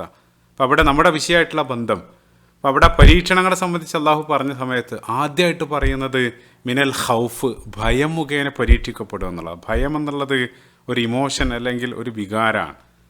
അതുവഴി നിങ്ങൾ പരീക്ഷണം അനുഭവിക്കേണ്ടി വരും എന്നുള്ളതാണ്. അത് അവിടെ മാത്രമല്ല, അള്ളാഹു അതേ സൂറത്തുൽ ബഖറയിൽ ആദം നബി അലൈഹി സ്വലാത്തു വസ്സലാമയെ ഭൂമിയിലേക്ക് അയക്കുന്ന സമയത്തും ഭൂമിയിൽ ഇനി ആദം നബി അലൈഹി സ്വലാത്തു വസ്സലാമെ അദ്ദേഹത്തിൻ്റെ സന്താനങ്ങളെല്ലാം നിരവധി പരീക്ഷണങ്ങളിലൂടെ കടന്നു പോകേണ്ടി വരും. അവിടെയും അള്ളാഹു ആ വികാരത്തെ ഹൈലൈറ്റ് ചെയ്യുന്നുണ്ട്. സൂറത്തുൽ ബഖറയുടെ തന്നെ 38-ാമത്തെ വചനത്തിൽ ഫമൻ തബിഅ ഹുദായ ഫലാ ഖൗഫുൻ അലൈഹിം വലാഹും യഹ്സനൂൻ. അപ്പോൾ അള്ളാഹു പറയാണ് ഞാൻ നൽകുന്ന ആ മാർഗദർശനത്തെ നിങ്ങൾ മുറുകെ പിടിക്കുകയാണെങ്കിൽ നിങ്ങൾക്ക് അവിടെ ഭയവും ദുഃഖവും ഉണ്ടാവില്ല എന്നുള്ളത്. അപ്പോൾ ഭയവും ദുഃഖവും മുഖേന പരീക്ഷിക്കപ്പെടും. അവിടെ വിശ്വാസികൾക്ക് അഭയം എന്നുള്ളത് അള്ളാഹു നൽകുന്ന മാർഗദർശനമാണ്. ഈ രണ്ട് വികാരങ്ങൾ അത് ആവർത്തിച്ച് വരാണ്. അപ്പം ഇന്ന് നമ്മൾ ആധുനികമായിട്ട് തന്നെ ഇപ്പോൾ മാനസിക സംഘർഷങ്ങൾ, മാനസിക രോഗങ്ങളിൽ ഏറ്റവും പ്രധാനമായിട്ട് വരുന്ന ആ മുഴുവൻ മാനസിക രോഗങ്ങളെയും നമ്മൾ കാറ്റഗറൈസ് ചെയ്യുകയാണെങ്കിൽ അതിൽ പ്രധാനമായിട്ട് വരുന്ന ഒരുവിധം മാനസിക രോഗങ്ങളെല്ലാം അല്ലെങ്കിൽ സംഘർഷങ്ങളെല്ലാം ഈ രണ്ട് വികാരങ്ങളുടെ ആ ഒരു കൊടയുടെ കീഴിൽ വരുന്നതാണ്. അതായത് ഫിയർ ആൻഡ് സാഡ്നെസ്, ദുഃഖവും ഭയവും, അല്ലെങ്കിൽ ആങ്സൈറ്റിയും ഡിപ്രഷനും നേരത്തെ നമ്മൾ പറഞ്ഞു. അതുകൊണ്ടാണ് റസൂലുള്ളാഹി സ്വല്ലല്ലാഹു അലൈഹി വസല്ലം സദാസമയത്തും റസൂലുള്ളാഹി രക്ഷ ചോദിച്ചുകൊണ്ട് നടത്തിയ ഒരു പ്രാർത്ഥന അല്ലാഹുമ്മ ഇന്നി അഊദു ബിക മിനൽ ഹമ്മി വൽ ഹസൻ. അത് രണ്ടിൽ നിന്നും രക്ഷ ചോദിച്ചുകൊണ്ട് റസൂലുള്ളാഹി സദാ പ്രാർത്ഥിച്ചിരുന്നു. ഇനി നമ്മൾ ഇൻഷാ അല്ലാഹ് വിഷയത്തിൻ്റെ മർമ്മഭാഗത്തേക്ക് പ്രവേശിക്കുകയാണ്. അപ്പോൾ മനുഷ്യർ ഭയവും ദുഃഖവും എല്ലാം അനുഭവിക്കേണ്ടി വരും. പ്രവാചകന്മാരുടെ ജീവിതത്തിലെല്ലാം നമ്മൾ ഉദാഹരണങ്ങൾ പറഞ്ഞു. പക്ഷേ അള്ളാഹു ആ മാർഗദർശനം, അവന് നൽകിയ മാർഗദർശനം മുറുകെ പിടിക്കുന്ന ആളുകൾ, അവർക്ക് ഭയം ഉണ്ടാവില്ല, ദുഃഖം ഉണ്ടാവില്ല, ആശ്വാസം ഉണ്ടാകും, അതല്ലെങ്കിൽ ഹയാത്തൻ തൊയ്യബ ലഭിക്കും എന്നെല്ലാം പറയുന്നുണ്ട്. അതെങ്ങനെയാണ് ഇത് രണ്ടും ചേർത്ത് വെക്കുക? ഒന്നാമതായിട്ട് വിശ്വാസികളെ സംബന്ധിച്ചിടത്തോളം അവർ ജീവിത സാഹചര്യങ്ങളെ നോക്കിക്കാണുന്ന ലെൻസ്, ആ ഗ്ലാസ് തന്നെ വ്യത്യാസമുണ്ട്. കാരണം എന്താണെന്ന് വെച്ചാൽ നമ്മളെ സംബന്ധിച്ചിടത്തോളം നമ്മൾ ആ പരലോകത്തിൻ്റെ ഗ്ലാസ്സിലൂടെയാണ് നമ്മൾ ദുനിയാവിനെ നോക്കുന്നത്, അല്ലെങ്കിൽ നോക്കാൻ പഠിപ്പിച്ചത്. അപ്പോൾ നമ്മളെ സംബന്ധിച്ചിടത്തോളം നമ്മൾ ഒരു ഫുൾ പിക്ചറാണ് കാണുന്നത്. അതേസമയം അതില്ലാത്തൊരാളെ സംബന്ധിച്ചിടത്തോളം, ആഖിറത്ത് ചിത്രത്തിലില്ലാത്ത ആളുകളെ സംബന്ധിച്ചിടത്തോളം അവർ ദുനിയാവി ഗ്ലാസ്സിലൂടെ മാത്രമാണ് ഓരോ സാഹചര്യങ്ങളിലേക്ക് നോക്കുന്നത്. അവർ ഒരു ഇടുങ്ങിയ അല്ലെങ്കിൽ ഒരു പിക്സൽ മാത്രമാണ് അവർ കാണുന്നത്. അപ്പം അതുകൊണ്ട് തന്നെ യുലീഖു സദുറുക്ക്, അല്ലെങ്കിൽ ഇടുങ്ങിയ ഒരു കൺസ്ട്രിക്റ്റഡ് സങ്കുചിതമായിട്ടുള്ള ഒരു മൈൻഡ് സെറ്റായിരിക്കും അവർക്ക് രൂപപ്പെടുക. അപ്പം അതുകൊണ്ട് തന്നെ നേരത്തെ നമ്മൾ പറഞ്ഞ യുലീഖു സദുറുക്ക, ആ ഇടുങ്ങിയ ചെസ്റ്റ്, അല്ലെങ്കിൽ വെറും ഒരു ദുനിയവി മൈൻഡ് സെറ്റ്, ഇപ്പോൾ യോലോ മെൻറ്റാലിറ്റി എന്നെല്ലാം പറയാറുണ്ട്. യു ലിവ് ഓൺലി വൺസ്, ഒരേ ഒരു ജീവിതം മാത്രമാണ്. ആ രൂപത്തിൽ ചിന്തിക്കുന്ന ആളുകളെ സംബന്ധിച്ചിടത്തോളം അവർ ജീവിതത്തെ കാണുന്നത്, ജീവിതം ഒരു ഐസ് പോലെയാണ്. കാരണം സമയം മുന്നോട്ട് പോകുന്നതിനനുസരിച്ച് എല്ലാം ഉരുകി തീർന്നുകൊണ്ടിരിക്കുകയാണ്. അപ്പോൾ അവർ മാക്സിമം അത് നേടിപ്പിടിക്കാൻ, അല്ലെങ്കിൽ ആ സന്തോഷവും ആസ്വാദനങ്ങളെല്ലാം വാരിക്കൂട്ടാൻ വേണ്ടിയാണ് അവർ ശ്രമിക്കുക. ആ ഒരു മെൻറ്റാലിറ്റി ആയിരിക്കും രൂപപ്പെടുക. ഇപ്പോൾ ലളിതമായിട്ടുള്ളൊരു ഉദാഹരണം പറയാറുണ്ട്. ഇപ്പോൾ നമ്മളൊരു കുട്ടിയെ ടോയ് ഷോപ്പിലേക്ക് കൊണ്ടുപോവാണ്. പോകുന്ന സമയത്ത് അവനോട് പറയാണ്, നിനക്ക് ഒരേ ഒരു ചാൻസ് മാത്രമേ ഉള്ളൂ, അവിടെയുള്ള നിനക്ക് ഇഷ്ടമുള്ള ഏത് ടോയ്സും നിനക്ക് എടുക്കാം. അപ്പം അങ്ങനെ നമ്മൾ കൊണ്ടുപോവുകയാണെങ്കിൽ അവിടെ എത്തിക്കഴിഞ്ഞാൽ ആ കുട്ടി ഒരു തരം സൈക്കോട്ടിക്കായിട്ട് ആ രൂപത്തിലായിരിക്കും പെരുമാറുക. അത് മുഴുവൻ, അവിടെയുള്ളത് മുഴുവൻ വാരിക്കൂട്ടാൻ ആ രൂപത്തിലെല്ലാം ശ്രമിക്കും. എത്ര വാങ്ങിയാലും അവർ പോകുന്ന സമയത്ത് ആ വാങ്ങാൻ പറ്റാത്തതിലായിരിക്കും അവൻ്റെ കണ്ണ്. ആ രൂപത്തിലായിരിക്കും ഇറങ്ങുക. അല്ലെങ്കിൽ നമ്മുടെ നിത്യജീവിതത്തിൽ തന്നെ ഇപ്പോൾ ഏതെങ്കിലും ഒരു സൂപ്പർ മാർക്കറ്റിൽ ഒരു സെയിലോ അല്ലെങ്കിൽ ഒരു മെഗാ ഓഫറോ ഉണ്ടാകുന്ന സമയത്ത് ആളുകളെല്ലാം തിക്കും തിരക്കും കൂട്ടി, ചില സമയത്ത് ആ തിക്ക് കാരണം തന്നെ മറ്റുള്ള ആളുകൾ മരണപ്പെടാറുണ്ട്. ഇങ്ങനെയുള്ളൊരു സ്കാർസിറ്റി മെൻറ്റാലിറ്റി, അതായത് എൻ്റെ കയ്യിലുള്ളതെല്ലാം തീരാൻ പോവാണ്, എൻ്റെ സൗന്ദര്യം, ആരോഗ്യം, സമയം അതെല്ലാം ചുരുങ്ങിക്കൊണ്ടിരിക്കുകയാണ്. അപ്പോൾ മാക്സിമം ലഭിക്കാൻ വേണ്ടിയായിരിക്കും അയാൾ ശ്രമിക്കുക. അതിനിടയിൽ എന്തെങ്കിലും ഒരു ട്രാജഡി വന്നാൽ അയാൾ തകരുകയാണ്. കാരണം അതോടുകൂടെ അതെല്ലാം നഷ്ടപ്പെടുകയാണ്. അപ്പോൾ ഈ രൂപത്തിലുള്ള ഒരു ഇടുങ്ങിയ ഒരു നെഗറ്റീവ് മൈൻഡ് സെറ്റ്, അതാണ് അതിൻ്റെ ബേസ് തന്നെ. അപ്പോൾ അതുകൊണ്ടാണ് പ്രസിദ്ധനായിട്ടുള്ള സ്വഹാബി റിബഈ ഇബ്നു ആമിർ റളിയല്ലാഹു അൻഹു, അദ്ദേഹം ആ ഖാദിസിയ യുദ്ധത്തിൻ്റെ സമയത്ത് പേർഷ്യൻ ചക്രവർത്തി യസ്ദജർജിൻ്റെ കൊട്ടാരത്തിലേക്ക് പ്രതിനിധിയായിട്ട് സംസാരിക്കാൻ വേണ്ടി വിടുന്നുണ്ട്. അപ്പോൾ ചക്രവർത്തി വളരെ പുച്ഛത്തോടെ, എന്താണ് നിങ്ങളുടെ ഉദ്ദേശം, എന്തിനാണ് നിങ്ങൾ വന്നിട്ടുള്ളതെന്ന് ചോദിച്ച സമയത്ത് അദ്ദേഹം നൽകുന്ന അതിമനോഹരമായിട്ടുള്ള മറുപടി ഇസ്ലാമിക ചരിത്രത്തിൽ കാണാൻ സാധിക്കും. അദ്ദേഹം പറയുന്നുണ്ട്, ലിനുഖ്രിജൽ ഇബാദ് മിൻ ഇബാദത്തിൽ ഇബാദ് ഇലാ ഇബാദത്തി റബ്ബിൽ ഇബാദ്. അപ്പോൾ അദ്ദേഹം പറയാണ്, നിരവധി അടിമകളുടെ അടിമത്തത്തിൽ നിന്നും സൃഷ്ടാവിൻ്റെ അടിമത്തത്തിലേക്ക് നിങ്ങളെ മോചിപ്പിക്കാൻ. ഇഖ്ബാൽ ഒരു കവിതയിൽ പറയുന്നുണ്ട്, അതായത് അള്ളാഹുവിൻ്റെ മുമ്പിൽ നിങ്ങൾ ചെയ്യുന്ന ഒരു സുജൂദ് 1000 ഇതര സുജൂദുകളിൽ നിന്നും നിങ്ങളെ തടയൂ എന്നുള്ളതാണ്. അപ്പോൾ ആ ഒരു മോചിപ്പിക്കാൻ വേണ്ടിയിട്ടാണ് ഞങ്ങൾ വന്നത്. അത് നമ്മുടെ വിഷയത്തിലേക്ക് വരും. രണ്ടാമതായിട്ട് അദ്ദേഹം പറയുന്നത്, വമിൻ ലീഖു ദുനിയ ഇലാ സഅത്തിൽ ആഖിറ, ദുനിയാവിൻ്റെ ആ കുടുസിൽ നിന്നും ഞെരുക്കത്തിൽ നിന്നും ആഖിറത്തിൻ്റെ വിശാലതയിലേക്ക് ആളുകളെ മോചിപ്പിക്കാൻ. അതാണ് രണ്ടാമതായിട്ട് അദ്ദേഹം പറയുന്നത്. അപ്പോൾ ആ ഒരു നാരോ മൈൻഡഡ്, അല്ലെങ്കിൽ ഇപ്പോൾ ഉദാഹരണത്തിന് ഇപ്പോൾ ഒരു പൈപ്പ്, ആ പൈപ്പ് ഒരു ഇടുങ്ങിയ പൈപ്പിലൂടെ പോകുന്ന വെള്ളം ഒരു വലിയ കടലിലേക്ക് ചെന്ന് വീഴുന്നത് പോലെ ആ രൂപത്തിലാണ് യഥാർത്ഥത്തിൽ ആഖിറത്താകുന്ന ആ വിശാലതയിലേക്ക്. ഇപ്പോൾ ഗസയിൽ അവിടെ പ്രയാസം അനുഭവിക്കുന്ന ആളുകൾ അള്ളാഹു അവർക്ക് എളുപ്പം പ്രദാനം ചെയ്യുമാറാകട്ടെ. അവർ ആ ഒരു പൈപ്പിലൂടെ പോകുന്നത് പോലെയാണ്. യഥാർത്ഥത്തിൽ അവർ കടന്നുപോയി മരണപ്പെട്ടു പോകുന്നത് ആ വലിയ വിശാലതയിലേക്കാണ്. അവർ യഥാർത്ഥത്തിൽ മോചനത്തിലേക്കാണ് പോകുന്നത്. അള്ളാഹു ആ ജനതയ്ക്ക് എല്ലാ അർത്ഥത്തിലും എളുപ്പം പ്രദാനം ചെയ്യുമാറാകട്ടെ. ആമീൻ.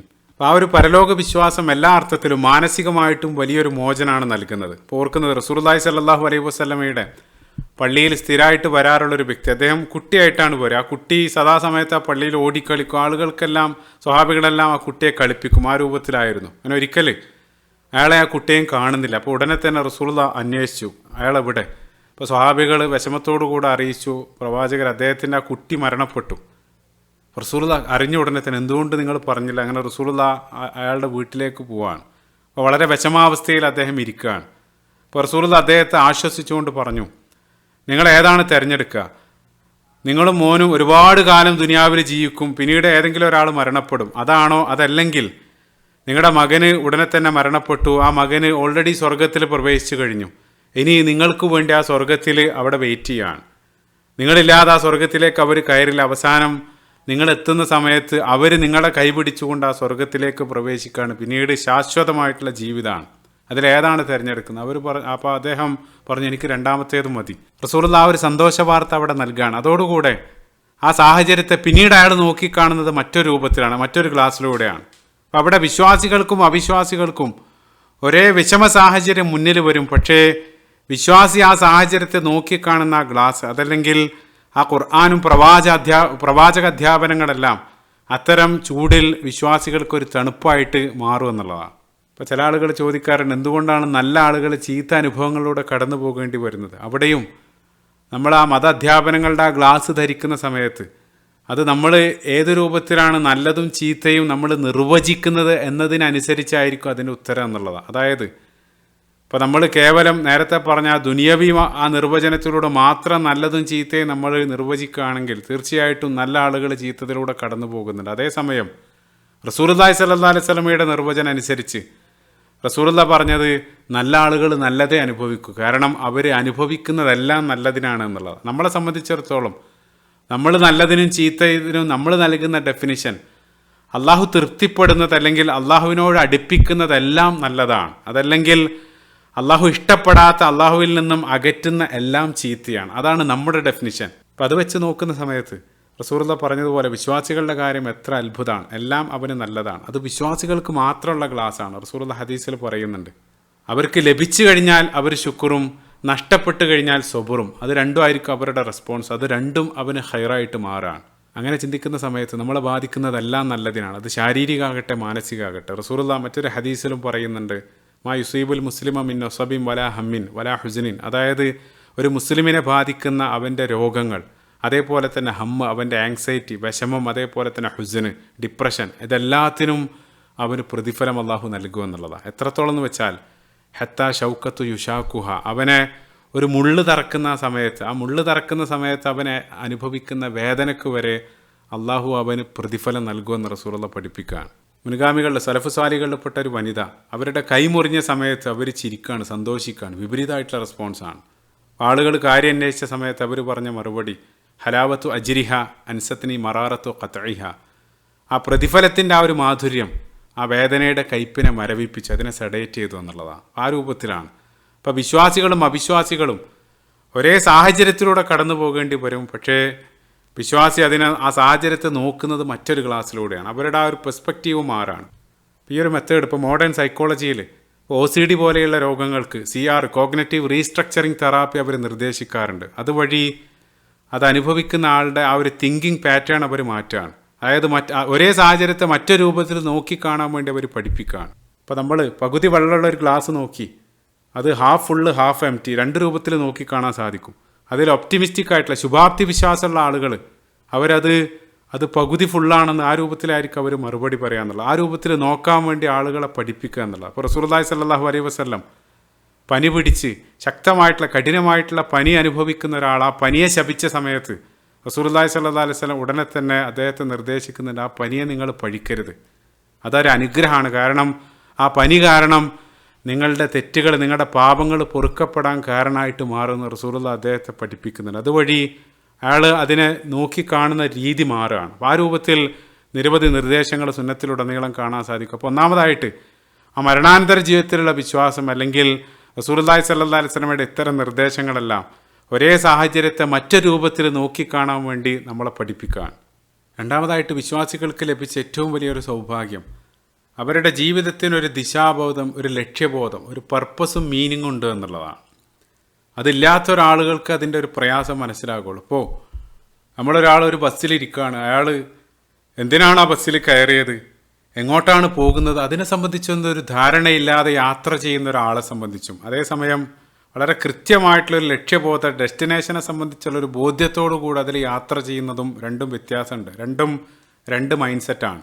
ഇപ്പോൾ നമ്മളിലൊരാൾ നാളെ പ്രഭാതത്തിൽ ഒരു കൊടുങ്കാട്ടിൽ ഉണർന്നെഴുന്നേൽക്കുന്നതായിട്ട് സങ്കല്പിക്കുക. ഇപ്പോൾ എഴുന്നേറ്റ ഉടനെ അയാൾ അങ്ങേയറ്റം അലട്ടുന്നൊരു ചോദ്യം, ഞാൻ എങ്ങനെ ഇവിടെ എത്തി, ഇനി എങ്ങനെയാണ് തിരിച്ചു പോവുക, ഈ ഒരു ചോദ്യം അയാൾ അലട്ടിക്കൊണ്ടിരിക്കും. അതിനുത്തരം കാണാതെ അയാളുടെ മുമ്പിൽ വരുന്ന ആസ്വാദനങ്ങളൊന്നും, എത്ര നല്ല ഭക്ഷണം അയാളുടെ മുമ്പിൽ കിട്ടിയാലും അതൊന്നും അയാൾക്ക് ആസ്വദിക്കാൻ പറ്റില്ല. കാരണം ആ ഒരു ചോദ്യം നിരന്തരം അയാൾ അലട്ടിക്കൊണ്ടിരിക്കും. ആ ഒരു പസിൽ സോൾവ് ചെയ്യുന്നത് വരെ അയാൾക്ക് സ്വസ്ഥത ഉണ്ടാവില്ല.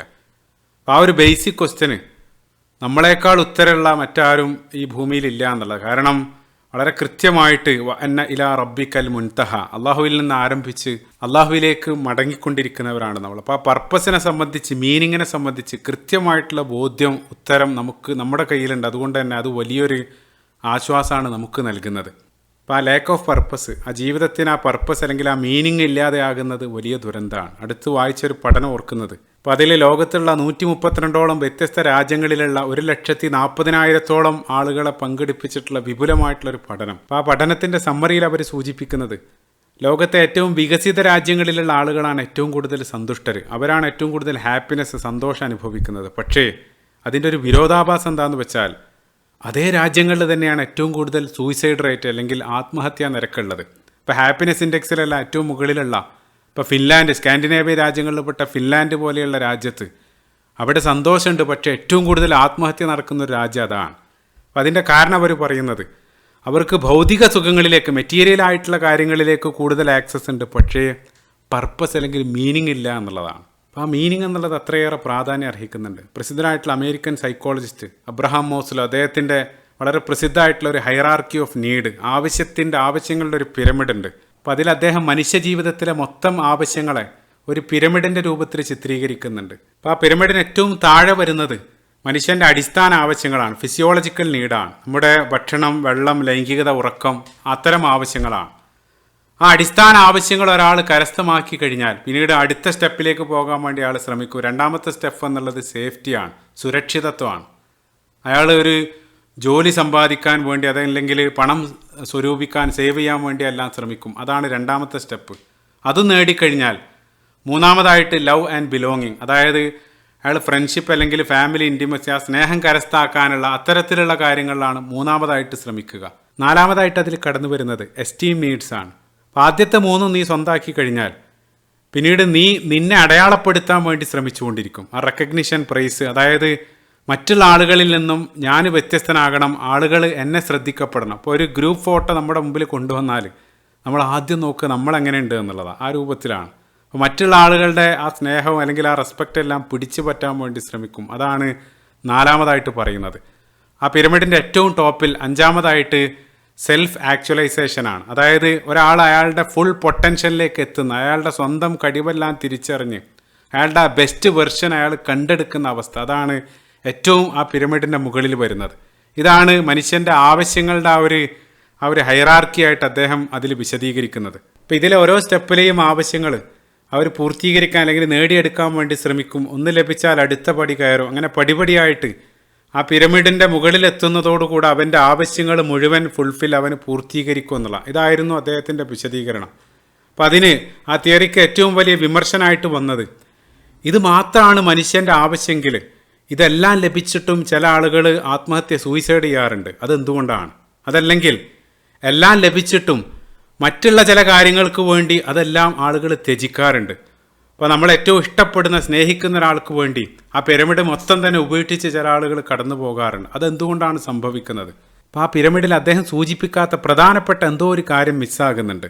അപ്പോൾ ആ ഒരു പസിൽ പിന്നീട് സോൾവ് ചെയ്യുന്നത് മറ്റൊരു അമേരിക്കൻ സൈക്കോളജിസ്റ്റ് ആയിരുന്ന മാർട്ടിൻ സെലിഗ്മാൻ, അദ്ദേഹത്തിലേക്ക് പിന്നീട് നമ്മൾ വരും. അദ്ദേഹം ഈ പോസിറ്റീവ് സൈക്കോളജിയുടെ എല്ലാം ഉപജ്ഞാതാവാണ്. അദ്ദേഹം പിന്നീട് ഒരു പെർമ തിയറി എന്നുള്ളൊരു തിയറിയായിട്ട് കടന്നു വരുന്നുണ്ട്. അദ്ദേഹം അതിൽ പറയുന്നത് ആ പിരമിഡിൽ മിസ്സായിട്ടില്ല, അതിൽ ചേർക്കേണ്ട ഏറ്റവും പ്രധാനപ്പെട്ട ഒരു എക്സ്ട്രാ ഇൻഗ്രീഡിയൻ്റ് ആയിട്ട് അദ്ദേഹം വിശദീകരിച്ചത് മീനിങ് ആണ്. അത് നമ്മുടെ വിഷയമായിട്ട് ബന്ധമുണ്ട്. അതായത് നേരത്തെ ആ പിരമിഡിൽ ഏറ്റവും ടോപ്പിൽ സെൽഫ് ആക്ച്വലൈസേഷനാണ്. നീ നിന്നെ സ്വയം തിരിച്ചറിയുക. അദ്ദേഹം പറഞ്ഞ ആ രൂപത്തിലല്ല, നീ നിന്നെ തിരിച്ചറിഞ്ഞാൽ പോരാ, നിനക്കപ്പുറം, അതായത് നീ നിന്നേക്കാൾ വില കൽപ്പിക്കുന്ന, നീ നിൻ്റെ ജീവനേക്കാൾ, നിൻ്റെ സമയത്തേക്കാളെല്ലാം വില കൽപ്പിക്കുന്ന മറ്റൊരു കാര്യം, അതായത് working something bigger than your self, അതാണ് മീനിങ് എന്ന് അദ്ദേഹം വിശദീകരിച്ചു. അപ്പോൾ അതാണ് ആ പിരമിഡിൻ്റെ ടോപ്പിൽ വരുന്നത്. അപ്പോൾ നമ്മളേക്കാൾ വില കൽപ്പിക്കുന്ന ഒരു കാര്യം, ഇതിനുത്തരം ഭൂമിയിൽ നമ്മളെക്കാൾ മറ്റാർക്കാണുള്ളത്? സുബ്ഹാനല്ലാഹ്. ഇപ്പോൾ ഇസ്ലാം എന്നുള്ളത് തന്നെ നമ്മുടെ ശരീരത്തെയും മനസ്സിനെയും നമ്മുടെ ദേഹേച്ഛകളെയും ബുദ്ധിയെയും അതെല്ലാം നമ്മൾ അള്ളാഹുവിന് മുമ്പിൽ സമർപ്പിക്കുകയാണ്.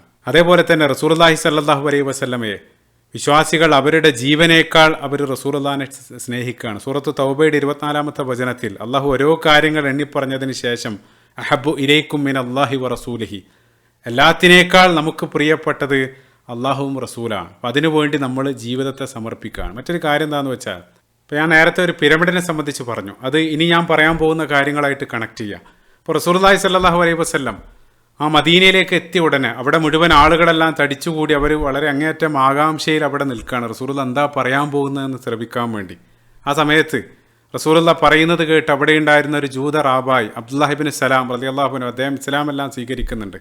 ഇപ്പോൾ റസൂലുള്ളാഹി ആദ്യമായിട്ട് ആ മദീനയിൽ നടത്തുന്ന പ്രഭാഷണം ഹദീസു സലാം എന്നുള്ള പേരിൽ പ്രസിദ്ധമാണ്. റസൂലുള്ളാഹി യാ അയ്യുഹന്നാസ്, ജനങ്ങളെ എന്ന് വിളിച്ചുകൊണ്ടാണ് റസൂലുള്ളാഹി അഭിസംബോധന ചെയ്യുന്നത്. മുസ്ലിങ്ങളെ എന്നല്ല, ജനങ്ങളെ എന്ന് വിളിച്ചുകൊണ്ട് റസൂലുള്ളാഹി ആദ്യം പറഞ്ഞത് അഫ്ഷുസലാം, നിങ്ങൾ ആ സലാം, അതായത് ആ സേഫ്റ്റി, സമാധാനം നിങ്ങൾ സ്പ്രെഡ് ചെയ്യുക. അതാണ് ഒന്നാമതായിട്ട് പറഞ്ഞത്. അതാണ് ആ പിരമിഡിൽ രണ്ടാമതായിട്ട് വരുന്നത്. കാരണം സേഫ്റ്റി അത് വളരെ ഇമ്പോർട്ടൻ്റ്, അത് റസൂലുള്ളാഹി ആദ്യം പറയുകയാണ്.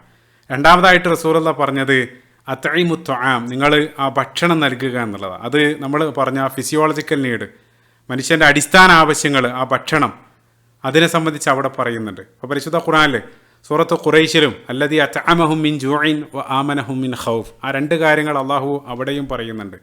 മൂന്നാമതായിട്ട് റസൂലുള്ളാഹി ഹദീസിൽ പറയുന്നത് സിലുൽ അർഹാം, നിങ്ങൾ കുടുംബ ബന്ധം ചേർക്കുക എന്നുള്ളതാണ്. അപ്പോൾ അത് ആ പിരമിഡിൽ ലവ് ആൻഡ് ബിലോങ്ങിങ് ഓർക്കുന്നുണ്ടാവും, ഇൻറ്റിമസിയെ സംബന്ധിച്ച് നമ്മൾ പറഞ്ഞത്. നാലാമതായിട്ട് റസൂലുള്ളാഹി പറയുന്നത് സ്വല്ലൂ ബില്ലൈലി വന്നാസു നിയാം, ജനങ്ങളെല്ലാം ഉറങ്ങിക്കിടക്കുന്ന ആ സമയത്ത് നിങ്ങൾ നമസ്കരിക്കുക എന്നുള്ളതാണ്. ഇപ്പോൾ സൃഷ്ടികളെല്ലാം ഉറങ്ങിക്കിടക്കുന്ന ആ സമയത്ത് ഒരാൾ സൃഷ്ടാവിൻ്റെ മുമ്പിൽ കൈകെട്ടുകയാണെങ്കിൽ അതിൻ്റെ റിയാക്ഷൻ, അതിൻ്റെ സൈഡ് എഫക്റ്റായിട്ട് റസൂലുള്ളാഹി പഠിപ്പിച്ചത് അള്ളാഹു അങ്ങേയറ്റം അയാളെ ഇഷ്ടപ്പെടും. അള്ളാഹു ഇഷ്ടപ്പെട്ട് കഴിഞ്ഞാൽ മലക്കുകളോടാ ഇഷ്ടം അള്ളാഹു പറയും. മലക്കുകൾ ഇഷ്ടപ്പെട്ട് കഴിഞ്ഞാൽ ജനങ്ങളുടെ മനസ്സിൽ അയാൾക്ക് ഇഷ്ടം അള്ളാഹു ഇട്ടുകൊടുക്കും എന്നുള്ളതാണ്. ജനങ്ങൾ അയാൾ ഇഷ്ടപ്പെടാൻ തുടങ്ങും. അതുതന്നെയാണ് ആ പിരമിഡിൽ ഓർക്കുന്നുണ്ടാകും. അതായത് മറ്റുള്ള ആളുകളാൽ അയാൾ സ്നേഹിക്കപ്പെടണമെന്ന് അയാൾ ആഗ്രഹിക്കുകയാണ്. പരിശുദ്ധ ഖുർആനിലും സൂറത്ത് മറിയമിൻ്റെ 96-ാമത്തെ വചനത്തിൽ സയജഅലു ലഹുമുർ റഹ്മാനു ബുദ്ദ, അള്ളാഹു പറയുന്നു ജനമനസ്സുകളിൽ അള്ളാഹു ആ ഇഷ്ടം, സ്നേഹം ഇട്ടുകൊടുക്കും എന്നുള്ളതാണ്. മറ്റൊരു ഹദീസിലും ഷറഫുൽ മുഅ്മിൻ ഖിയാമുൽ ലൈൽ റസൂലുള്ളാഹി സ്വല്ലല്ലാഹു അലൈഹി വസല്ലം പറയുന്നുണ്ട്. അതെല്ലാം ചേർത്ത് വെക്കുക. അഞ്ചാമതായിട്ട് അവസാനം റസൂലുള്ളാഹി പറയുന്നത്, ഇതെല്ലാം നിങ്ങൾ ചെയ്യുകയാണെങ്കിൽ തദ്ഖുലുൽ ജന്നത ബിസ്സലാം, നിങ്ങൾ ആ സമാധാനത്തിൻ്റെ ഭവനത്തിൽ നിങ്ങൾക്ക് പ്രവേശിക്കുക എന്നുള്ളതാണ്. അതാണ് ലക്ഷ്യം. അതാണ് ആ പിരമിഡിൻ്റെ ഏറ്റവും ടോപ്പിലുള്ള നമ്മുടെ മീനിങ്. അതിനു വേണ്ടിയിട്ടാണ് സ്വന്തത്തെയും സ്വന്തം താല്പര്യങ്ങളെല്ലാം നമ്മൾ ത്യജിക്കുന്നത്, ആ ഒരു മീനിങ് നേടിയെടുക്കാൻ വേണ്ടി. മറ്റുള്ള എല്ലാ ആവശ്യങ്ങളും പൂർത്തീകരിച്ച സമയത്തും ആ ഒരു മീനിങ്ങിന് വേണ്ടിയായിരുന്നു എല്ലാം അവർ നിസ്സാരമായിട്ട് ത്യജിച്ചത്. ആ ഒരു പിരമിഡ് ഓർക്കുന്നുണ്ടാകും. ബദർ യുദ്ധത്തിൻ്റെ സമയത്ത് വിശന്നിരിക്കുന്ന ആ സ്വഹാബിയുടെ കയ്യിലേക്ക് ഒരല്പം ഈത്തപ്പഴം ലഭിച്ച സമയത്ത് അത് വലിച്ചെറിഞ്ഞുകൊണ്ടാണ് യുദ്ധക്കളത്തിലേക്ക് പോയിട്ട് അദ്ദേഹം ഷഹീദായത്. അതല്ലെങ്കിൽ കയ്യിലുണ്ടായിരുന്ന മുഴുവൻ സമ്പാദ്യങ്ങളും അത് നൽകിയാലേ താങ്കളെ ഹിജറ പോകാൻ അനുവദിക്കുമെന്ന് പറഞ്ഞ സമയത്ത് എല്ലാം ഉപേക്ഷിച്ച് കടന്നുപോയ സുഹൈബ് റൂമി റളിയല്ലാഹു അൻഹുവിൻ്റെ ചരിത്രം. അപ്പം അതേപോലെ അവർ ആ സമൂഹത്തിൽ നേടിയെടുത്ത സേഫ്റ്റി അത് ത്യജിച്ചുകൊണ്ടാണ് പല ആളുകൾ ഇസ്ലാം ആയത്.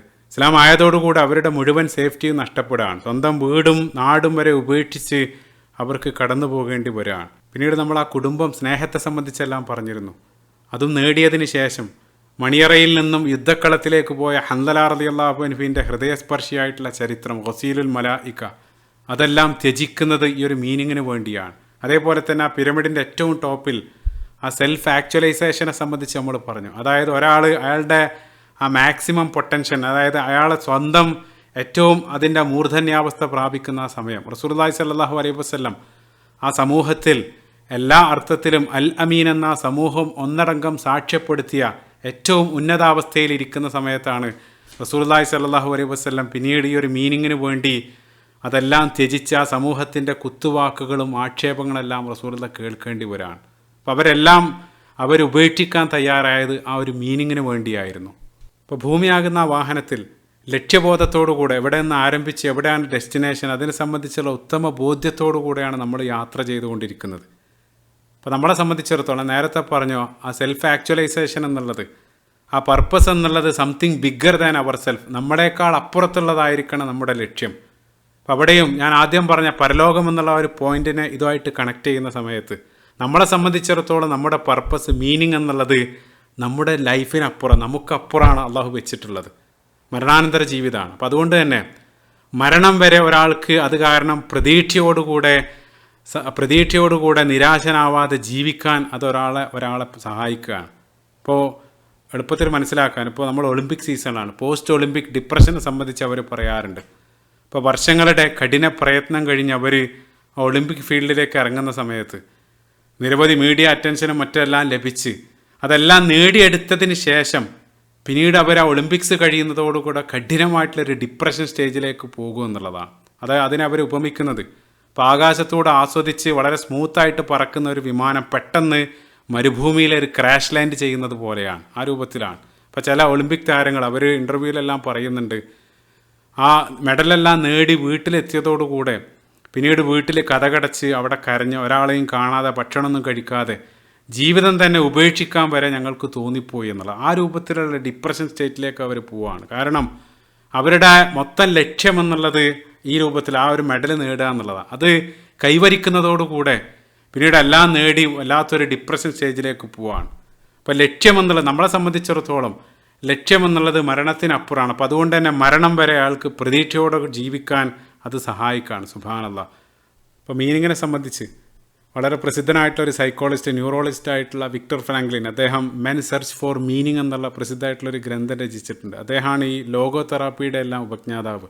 ലോഗോ തെറാപ്പി രസകരമാണ്. ഇപ്പോൾ നമ്മൾ ചെയ്യാൻ മടിക്കുന്നൊരു കാര്യം അത് നമ്മളെക്കൊണ്ട് ചെയ്യിപ്പിക്കാൻ വേണ്ടി ചികിത്സിക്കുന്ന ആൾ അതിൻ്റെ നേരെ ഓപ്പോസിറ്റ് ചെയ്യാൻ വേണ്ടി നമ്മൾ അഡ്വൈസ് ചെയ്യും. അതായത് ഉറങ്ങാൻ പ്രയാസപ്പെടുന്ന ഒരാളോട് ഒരിക്കലും ഉറങ്ങരുതെന്ന് പറയും. അപ്പോൾ അതുകൊണ്ട് തന്നെ അയാൾ ഉറങ്ങുമെന്നുള്ളതാണ്. ഇപ്പോൾ പൊതുവേ ഒരു കാര്യം ചെയ്യരുതെന്ന് പറയുമ്പോൾ, പ്രത്യേകിച്ച് കുട്ടികളോടൊക്കെ ചെയ്യരുതെന്ന് പറയുമ്പോൾ അത് ചെയ്യാനുള്ള ഒരു നാച്ചുറൽ ടെൻഡൻസി ഉണ്ടാകും. അതിനെ ഇവിടെ പോസിറ്റീവായിട്ട് ഉപയോഗിക്കുകയാണ്. പാരഡോക്സിക്കൽ ഇൻറ്റൻഷൻ, OCDയുടെ ട്രീറ്റ്മെൻ്റ് എല്ലാം അവർ ഉപയോഗിക്കാറുണ്ട്.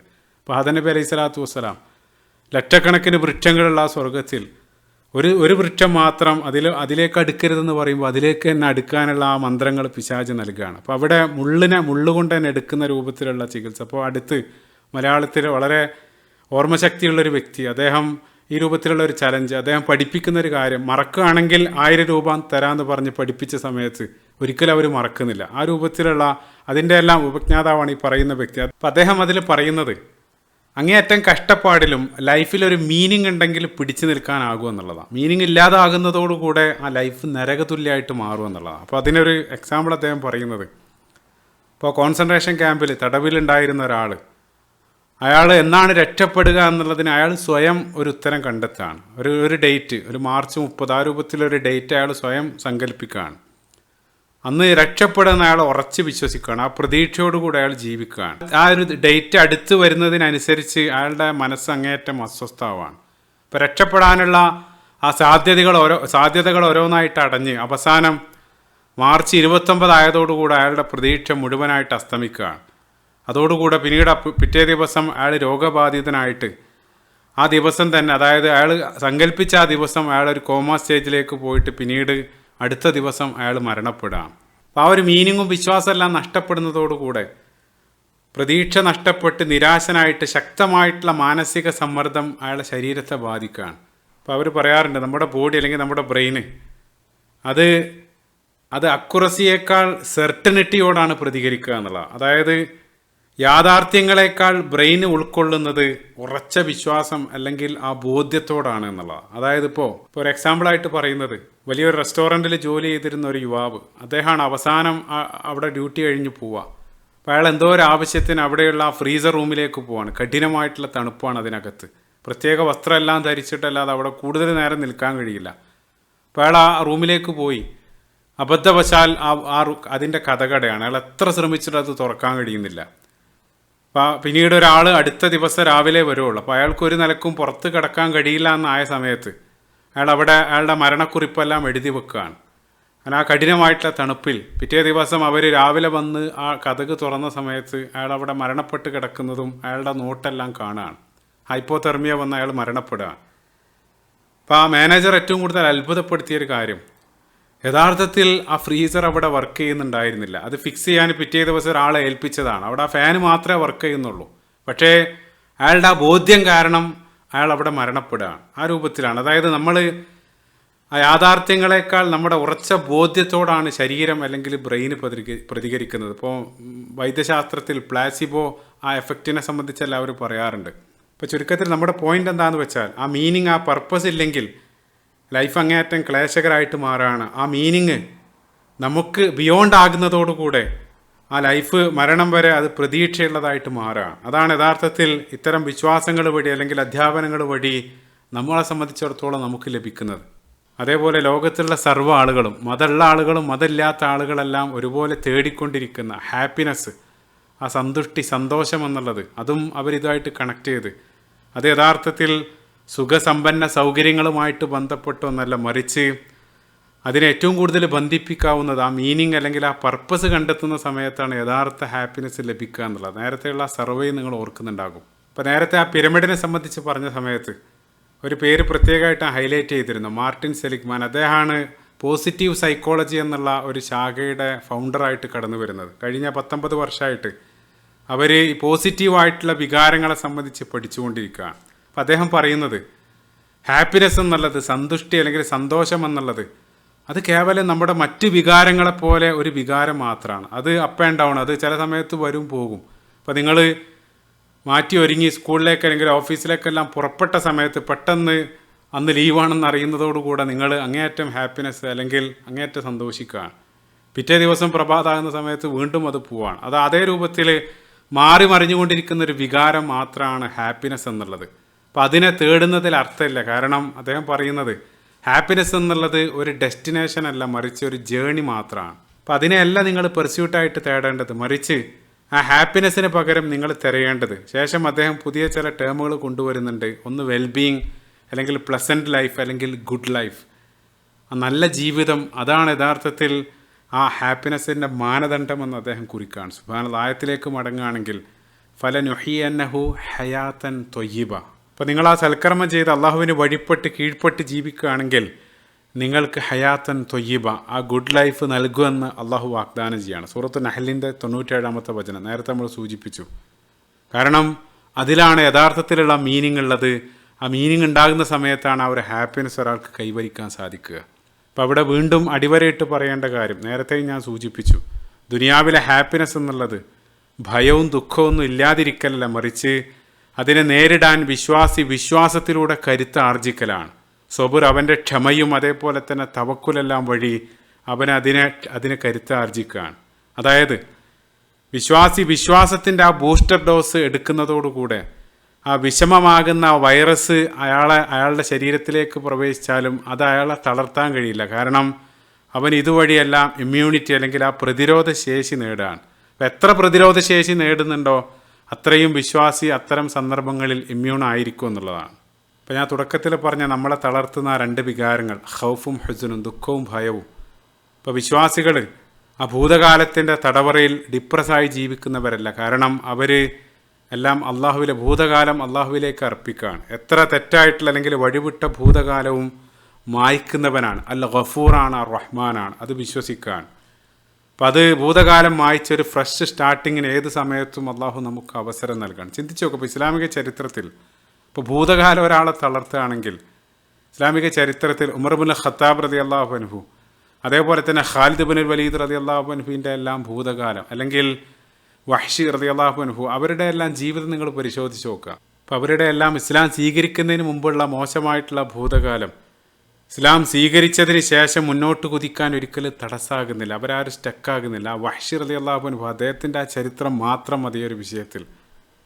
റസൂലുള്ളാഹി സ്വല്ലല്ലാഹു അലൈഹി വസല്ലം അദ്ദേഹത്തോട് തൻ്റെ കൺമുമ്പിൽ വരരുതെന്നെല്ലാം പറയുന്നുണ്ട്. പക്ഷേ എന്നിട്ടും അദ്ദേഹം ചരിത്രം രചിച്ചുകൊണ്ട് തന്നെയാണ് കടന്നു പോകുന്നത്. അപ്പോൾ ഭൂതകാലത്ത് സ്റ്റക്കാകാതെ അള്ളാഹുവിൽ ഗഫൂറായിട്ടുള്ള അൽ വദൂദായിട്ടുള്ള റഹ്മാനായിട്ടുള്ള അള്ളാഹുവിൽ തവക്കുൽ അല്ലെങ്കിൽ അള്ളാഹുവിൽ പ്രതീക്ഷ അർപ്പിച്ചുകൊണ്ട് അവർ ഭാവിയിലേക്ക് കുതിക്കുകയാണ്. അപ്പോൾ നമ്മൾ പാസ്റ്റിനെ സംബന്ധിച്ച് പറയാറുണ്ട്, ഒരു വാഹനത്തിൻ്റെ സൈഡ് മിറർ പോലെയാണ്. അതൊരു റെഫറൻസിന് വേണ്ടി മാത്രം പിറകെ ഉള്ള കാര്യത്തെ നമുക്ക് ഉപയോഗിക്കാം, മുന്നോട്ട് കുതിക്കാൻ വേണ്ടി. അപ്പോൾ ഭൂതകാലത്ത് സ്റ്റക്കാകാതെ അവർ ഭാവിയിലേക്ക് അതിനേക്കാൾ 10 ഇരട്ടി അല്ലെങ്കിൽ 100 ഇരട്ടി വേഗത്തിൽ കുതിച്ച് അവർ ചരിത്രം രചിക്കുന്നതാണ് നമുക്ക് കാണാൻ സാധിക്കുന്നത്. അതേപോലെ തന്നെ ഭാവിയെക്കുറിച്ചും അമിതമായിട്ടുള്ള ഉത്കണ്ഠയില്ലാതെ അവിടെയാണ് ആ തവക്കുൽ എന്നുള്ള ഒരു വലിയ വിഷയം കടന്നു വരുന്നത്. അതുവഴി ഭാവി അള്ളാഹുവിൽ പൂർണ്ണമായിട്ട് ഭരമേൽപ്പിക്കുക. അപ്പോൾ നമ്മൾ നമ്മുടെ ഇന്നലകൾ ആ പാസ്റ്റ് അള്ളാഹുവിലേക്ക് വിടുന്നു, അവനോട് തൗബ ചെയ്യുന്നു. നമ്മുടെ നാളെ ആ ഫ്യൂച്ചർ അത് അള്ളാഹുവിൽ ഭരമേൽപ്പിക്കുകയും ചെയ്യുകയാണ് ആ തവക്കുൽ. അപ്പോൾ ആ ഇന്നലകളിലും നാളെയും ജീവിക്കാതെ ആ പ്രസൻറ്റ്, ആ വർത്തമാനകാലത്ത് ജീവിക്കാനാണ് നമ്മോട് നിർദ്ദേശിക്കുന്നത്. ലീവ് ദ മൊമെൻ്റ് എന്ന് നമ്മൾ പറയാറുണ്ട്. അതുതന്നെയാണ് റസൂലുള്ള ഹദീസിലും റസൂലുള്ള പറയുന്നുണ്ട്, നിങ്ങൾ നാളെ ഖിയാമത്ത് നാളാണെന്ന് അറിയുകയാണെങ്കിലും നിങ്ങളുടെ കയ്യിലൊരു മരം ഉണ്ടെങ്കിൽ അത് നിങ്ങൾ നടാതിരിക്കരുത്. അതല്ലെങ്കിൽ മറ്റൊരു ഹദീസിൽ നിങ്ങൾ പ്രഭാതമായാൽ നിങ്ങൾ പ്രദോഷത്തെ നിങ്ങൾ പ്രതീക്ഷിക്കരുത്, വൈകുന്നേരത്തെ നിങ്ങൾ പ്രതീക്ഷിക്കരുത്. അതായത് ആ സമയം മാക്സിമം യൂട്ടിലൈസ് അല്ലെങ്കിൽ ആ സമയത്ത് നിങ്ങൾ ജീവിക്കുക. അത് തന്നെയാണ് റസൂലുള്ളാഹി സ്വല്ലല്ലാഹു അലൈഹി വസല്ലം ഇവിടെ എല്ലാം പഠിപ്പിക്കുന്നത്. അപ്പോൾ ആ ദുനിയാവിലുടനീളം ആ സുഖദുഃഖങ്ങളുടെ ആ ഗ്രാഫ് അത് ECG പോലെ അത് ഫ്ലക്ച്വേറ്റ് ചെയ്തുകൊണ്ടിരിക്കും. അതേസമയം ആ വര നേരെയാകുന്നത് മരണാനന്തര ജീവിതത്തിൽ മാത്രമാണ്. ഒന്നുകിൽ ശാശ്വത സുഖം അല്ലെങ്കിൽ ശാശ്വത ദുഃഖം, ആ രൂപത്തിലാണ്. സ്വർഗത്തെ സംബന്ധിച്ച് പറഞ്ഞ സ്ഥലത്തെല്ലാം അള്ളാഹു ഏറ്റവും കൂടുതൽ ഹൈലൈറ്റ് ചെയ്തൊരു കാര്യം, സ്വർഗം എന്ന് പറയുമ്പോൾ നമ്മുടെ മനസ്സിലേക്ക് ഒരു പക്ഷേ വരിക ശാരീരികമായിട്ട് ലഭിക്കാനിരിക്കുന്ന ആ സുഖങ്ങളായിരിക്കും. അവിടെയുള്ള ഭക്ഷണം, നദികൾ, അരുവികൾ, ആ രൂപത്തിലുള്ള കാര്യങ്ങളാണ്. പക്ഷേ പരിശുദ്ധ ഖുർആൻ ഏറ്റവും കൂടുതൽ ഹൈലൈറ്റ് ചെയ്തത് 11ഓളം സ്ഥലത്ത് അള്ളാഹു അവിടെ ലഭിക്കാനിരിക്കുന്ന ആ മാനസിക സൗഖ്യത്തെ സംബന്ധിച്ചാണ്. ലാ ഖൗഫുൻ അലൈഹിം വലാഹും യഹ്സനൂൻ. അവിടെ ഭയമില്ല, ദുഃഖമില്ല. അപ്പോൾ മാനസികമായിട്ട് നിങ്ങൾ സ്റ്റേബിൾ അല്ലെങ്കിൽ ഭൗതികമായിട്ട് നിങ്ങൾക്ക് എത്ര സുഖം ലഭിച്ചാലും അത് ആസ്വദിക്കാൻ കഴിയില്ല. അതേസമയം മാനസികമായിട്ട് നിങ്ങൾ അങ്ങേയറ്റം സൗഖ്യം അനുഭവിക്കുന്നുണ്ടെങ്കിൽ ഏത് ഭൗതിക സുഖത്തെയും അതിൻ്റെ ആ പൂർണ്ണതയിൽ ആസ്വദിക്കാൻ കഴിയും. അപ്പം അവിടെ മാത്രമാണ് യഥാർത്ഥത്തിൽ ആ സന്തോഷം, ഹാപ്പിനെസ് ശാശ്വതമായിട്ട് ലഭിക്കുന്ന ആ ഒരു സങ്കേതം. അപ്പം അതുകൊണ്ടാണ് ഇപ്പോൾ പരിശുദ്ധ ഖുർആനിൽ ആ ഹാപ്പിനെസ്സിനെ കുറിക്കുന്ന സഅദ എന്നുള്ള പദം അത് പരിശുദ്ധ ഖുർആനിൽ ഒരേ ഒരു സ്ഥലത്ത് മാത്രമാണ് കടന്നു വരുന്നത്. അത് അള്ളാഹു സംസാരിക്കുന്ന ആ കോണ്ടക്സ്റ്റ് സ്വർഗ്ഗമാണ്. പരിശുദ്ധ ഖുർആനിൽ സൂറത്തുൽ ഹൂദിൻ്റെ 108-ാമത്തെ വചനം, അവിടെ മാത്രമാണ് ശാശ്വതമായിട്ട് ആത്യന്തികമായിട്ട് അതൊരാൾക്ക് ലഭിക്കാനിരിക്കുന്നത്. അപ്പോൾ ആ മഹത്തായിട്ടുള്ള സ്വർഗമാകുന്ന സൗഭാഗ്യം അള്ളാഹു നമുക്ക് ഏവർക്കും നൽകുമാറാകട്ടെ, ആമീൻ. അപ്പോൾ അവിടെ എത്തുന്നത് വരെ ദുനിയാവിലൂടെ നമ്മൾ കടന്നു പോകേണ്ടി വരുന്നതെല്ലാം കേവലം താൽക്കാലികം മാത്രമാണ്. ഇവിടെ ചേർത്ത് വായിക്കേണ്ട ഒരു പ്രസ്താവന ഇബ്നു അബ്ബാസ് റളിയല്ലാഹു അൻഹു പറയുന്നുണ്ട്, ദുനിയാവിൽ നിങ്ങൾ അനുഭവിക്കേണ്ടി വരുന്ന എല്ലാ പരീക്ഷണങ്ങളിലും 3 അനുഗ്രഹങ്ങളുണ്ട്. എന്താണ് 3 അനുഗ്രഹങ്ങൾ? ഒന്നാമതായിട്ട് അദ്ദേഹം പറഞ്ഞത്, ഇപ്പം നിങ്ങൾ അനുഭവിച്ചു കൊണ്ടിരിക്കുന്ന ഒരു പ്രയാസം അത് അതിനേക്കാളും മോശമാകായിരുന്നു, അതിനേക്കാളും മോശമായിട്ടുള്ള അവസ്ഥയിൽ അത് അനുഭവിക്കുന്ന ആളുകൾ നിങ്ങളുടെ മുമ്പിൽ തന്നെയുണ്ട്. അവരെ സംബന്ധിച്ചിടത്തോളം അവർ നിങ്ങളെപ്പോലെ ആയിരുന്നെങ്കിൽ എന്ന് അവർ ആഗ്രഹിച്ചു പോവാണ്. അപ്പം അതുകൊണ്ടാണ് റസൂലുള്ളാഹി സ്വല്ലല്ലാഹു അലൈഹി വസല്ലം റസൂലുള്ള പറഞ്ഞു, ഉൻദുറു ഇലാ അസ്ഫല മിൻകും, നിങ്ങൾ നിങ്ങളുടെ താഴെയുള്ള ആളുകളിലേക്ക് നോക്കുക. ഇപ്പോൾ പ്രസിദ്ധമായിട്ടുള്ളൊരു കോട്ടിൽ ഒരാൾ പറയുന്നുണ്ട്, എനിക്ക് ഷൂ ഇല്ലെന്ന് ഞാൻ കാലില്ലാത്ത ഒരാളെ കാണുന്നത് വരെ പരാതി പറഞ്ഞുകൊണ്ടേയിരുന്നു എന്നുള്ളതാണ്. അപ്പോൾ അനുഗ്രഹങ്ങളിലേക്ക് നോക്കുക എന്നുള്ളതാണ്. ഇപ്പോൾ പരിശുദ്ധ ഖുർആനിൽ അള്ളാഹു മനുഷ്യൻ്റെ പൊതുവായിട്ടുള്ളൊരു പ്രകൃതം പറയുന്നത് സൂറത്തുൽ ആദിയാത്തിൻ്റെ 6-ാമത്തെ വചനത്തിൽ, ഇന്നൽ ഇൻസാൻ അലി റബ്ബിഹി ലക്കനൂദ്, മനുഷ്യൻ സൃഷ്ടാവിനോട് അങ്ങേയറ്റം നന്ദി കെട്ടവനാണ്. കാരണം നൽകിയ അനുഗ്രഹങ്ങൾ അവന് കാണാതെ പോവാണ്. ഹസൻ അൽ ബസീർ റഹിമുള്ള അദ്ദേഹം പറയുന്നുണ്ട്, യഉദ്ദുൽ മസാഇബ വലാ യഉദ്ദുൻ നിഅം, അവർ ദുരന്തങ്ങൾ അല്ലെങ്കിൽ മോശം കാര്യങ്ങളെ ധാരാളമായിട്ട് അവന് കാണും, അതേസമയം നിഅമത്തുകളെ, അനുഗ്രഹങ്ങൾ അവന് കാണാതെ പോവാണ്. അനുഗ്രഹങ്ങൾ എണ്ണുകയാണെങ്കിൽ വഇൻ തഉദ്ദു നിഅമത്തല്ലാഹി ലാ തുഹ്സുഹ, അള്ളാഹു പറയുന്നുണ്ട്, നിങ്ങൾ അനുഗ്രഹങ്ങൾ നോക്കുകയാണെങ്കിൽ അതൊരിക്കലും എണ്ണിത്തിട്ടപ്പെടുത്താൻ കഴിയാത്ത അത്ര അനുഗ്രഹങ്ങൾ അള്ളാഹു നൽകിയിട്ടുണ്ട്. നേരത്തെ ഒരു പ്രഭാഷണം ഒരുപാട് നേരം ഇതിനെ സംബന്ധിച്ച് നമ്മൾ സംസാരിച്ചിരുന്നു. അപ്പോൾ ലഭിക്കാത്ത കാര്യങ്ങളിൽ നിരന്തരം പരാതി പറയുന്നതിന് പകരം ലഭിച്ച അനുഗ്രഹങ്ങളിലേക്ക് നോക്കി അതിന് നന്ദിയുള്ളവരാവുക എന്നുള്ളതാണ്. ഇപ്പോൾ ഡിപ്രഷൻ ചികിത്സയിൽ ഏറ്റവും എഫക്റ്റീവായിട്ടുള്ളൊരു കാര്യം അവർ പറയുന്നത് ആ ഗ്രാറ്റിറ്റ്യൂഡ് ജേണലാണ്. അതായത് ഡിപ്രഷൻ പേഷ്യൻ്റ് എല്ലാം ദിനേന രാവിലെ പ്രഭാതത്തിൽ എഴുന്നേറ്റതിന് ശേഷം അവർ നന്ദിയുള്ളവരാകേണ്ട 5 കാര്യങ്ങൾ അല്ലെങ്കിൽ 10 കാര്യങ്ങൾ ദിനേന അവർ എഴുതുകയാണ്. അപ്പോൾ ആ രൂപത്തിലൊരു ജേണൽ അവർ തയ്യാറാക്കുകയാണ്. അപ്പോൾ അത് ദിനേന അവർ ചെയ്യുന്ന സമയത്ത് വലിയ മാറ്റം അത്തരം പേഷ്യൻറ്റുകളിൽ ഉണ്ടാക്കിയെന്ന് അവർ സൂചിപ്പിക്കുന്നുണ്ട്. ഇപ്പോൾ പോസിറ്റീവ് സൈക്കോളജിയിൽ അവർ പറയുന്നൊരു കാര്യം, ഓരോ മനുഷ്യനും ജനിച്ചു വീഴുന്നത് ഒരു നിശ്ചിത അളവ്, നിശ്ചിത എമൗണ്ട് ഹാപ്പിനെസ്സോട് കൂടെയാണ്. അതിനെ അവർ ബേസ് ലൈൻ ഹാപ്പിനെസ് എന്നാണ് വിളിക്കുന്നത്. അപ്പോൾ ചില സമയത്ത് അത് കുറയും, നിങ്ങൾ വലിയ എന്തെങ്കിലും ട്രാജഡിയിലൂടെ കടന്നു പോകുന്ന സമയത്ത് അത് കുറയും, സന്തോഷിക്കുന്ന സമയത്ത് അത് കൂടും. കൂടിയാലും കുറഞ്ഞാലും നിങ്ങളുടെ ആ ലെവലിൽ വന്ന് അത് നിൽക്കും എന്നുള്ളത്. ഓരോ ആളുകളുടെയും ലെവൽ വ്യത്യസ്തമായിരിക്കും. സുബ്ഹാനല്ലാഹ്, അവിടെ ചേർത്ത് വായിക്കേണ്ട ഒരു ഹദീസ് റസൂലുള്ളാഹി പറയുന്നുണ്ട്, ആ ഭ്രൂണാവസ്ഥയിൽ മലക്ക് രേഖപ്പെടുത്തുന്ന ഒരു കാര്യം, അതിലൊന്ന് ഷഖിയുൻ ഔ സഈദുൻ, നിങ്ങൾ സന്തോഷവാനാണോ ദുഃഖിതനാണോ, അക്കാര്യങ്ങളെല്ലാം എഴുതുമെന്ന് റസൂലുള്ളാഹി പറയുന്നുണ്ട്. ഏതായിരുന്നാലും അപ്പോൾ അത് കുറഞ്ഞാലും കൂടിയാലും ആ ബേസ് ലൈനിൽ വന്ന് നിൽക്കുക എന്നുള്ളത്, അത് ഹെഡോണിക് ട്രെഡ്മിൽ എന്നെല്ലാം അതിനെ വിളിക്കുന്നുണ്ട്. അപ്പോൾ ആ ബേസ് ലൈൻ ഒരിക്കലും കൂട്ടാൻ കഴിയില്ല എന്നുള്ളത്. എൻ്റെ ബേസ് ലൈൻ ആകില്ല മറ്റൊരാളുടെ ബേസ് ലൈൻ, അത് കൂട്ടാൻ കഴിയില്ല എന്നായിരുന്നു ഒരുപാട് കാലം അവർ ധരിച്ചിരുന്നത്. പക്ഷേ നിരവധി റിസർച്ചുകൾ ആ മേഖലയിൽ നടന്ന് അവസാനം ഒരുപാട് കാലത്തെ പഠനത്തിന് ശേഷം അവർ നൂതനായിട്ടത് തിരുത്തി. അവർ പറയുന്നത് അത് 25% അത് കൂട്ടാൻ കഴിയും. അതിന് കൂട്ടാനുള്ള ഒരു നിർദ്ദേശം അവർ പറയുന്നത് പ്രാക്ടീസിങ് ഗ്രാറ്റിറ്റ്യൂഡാണ്.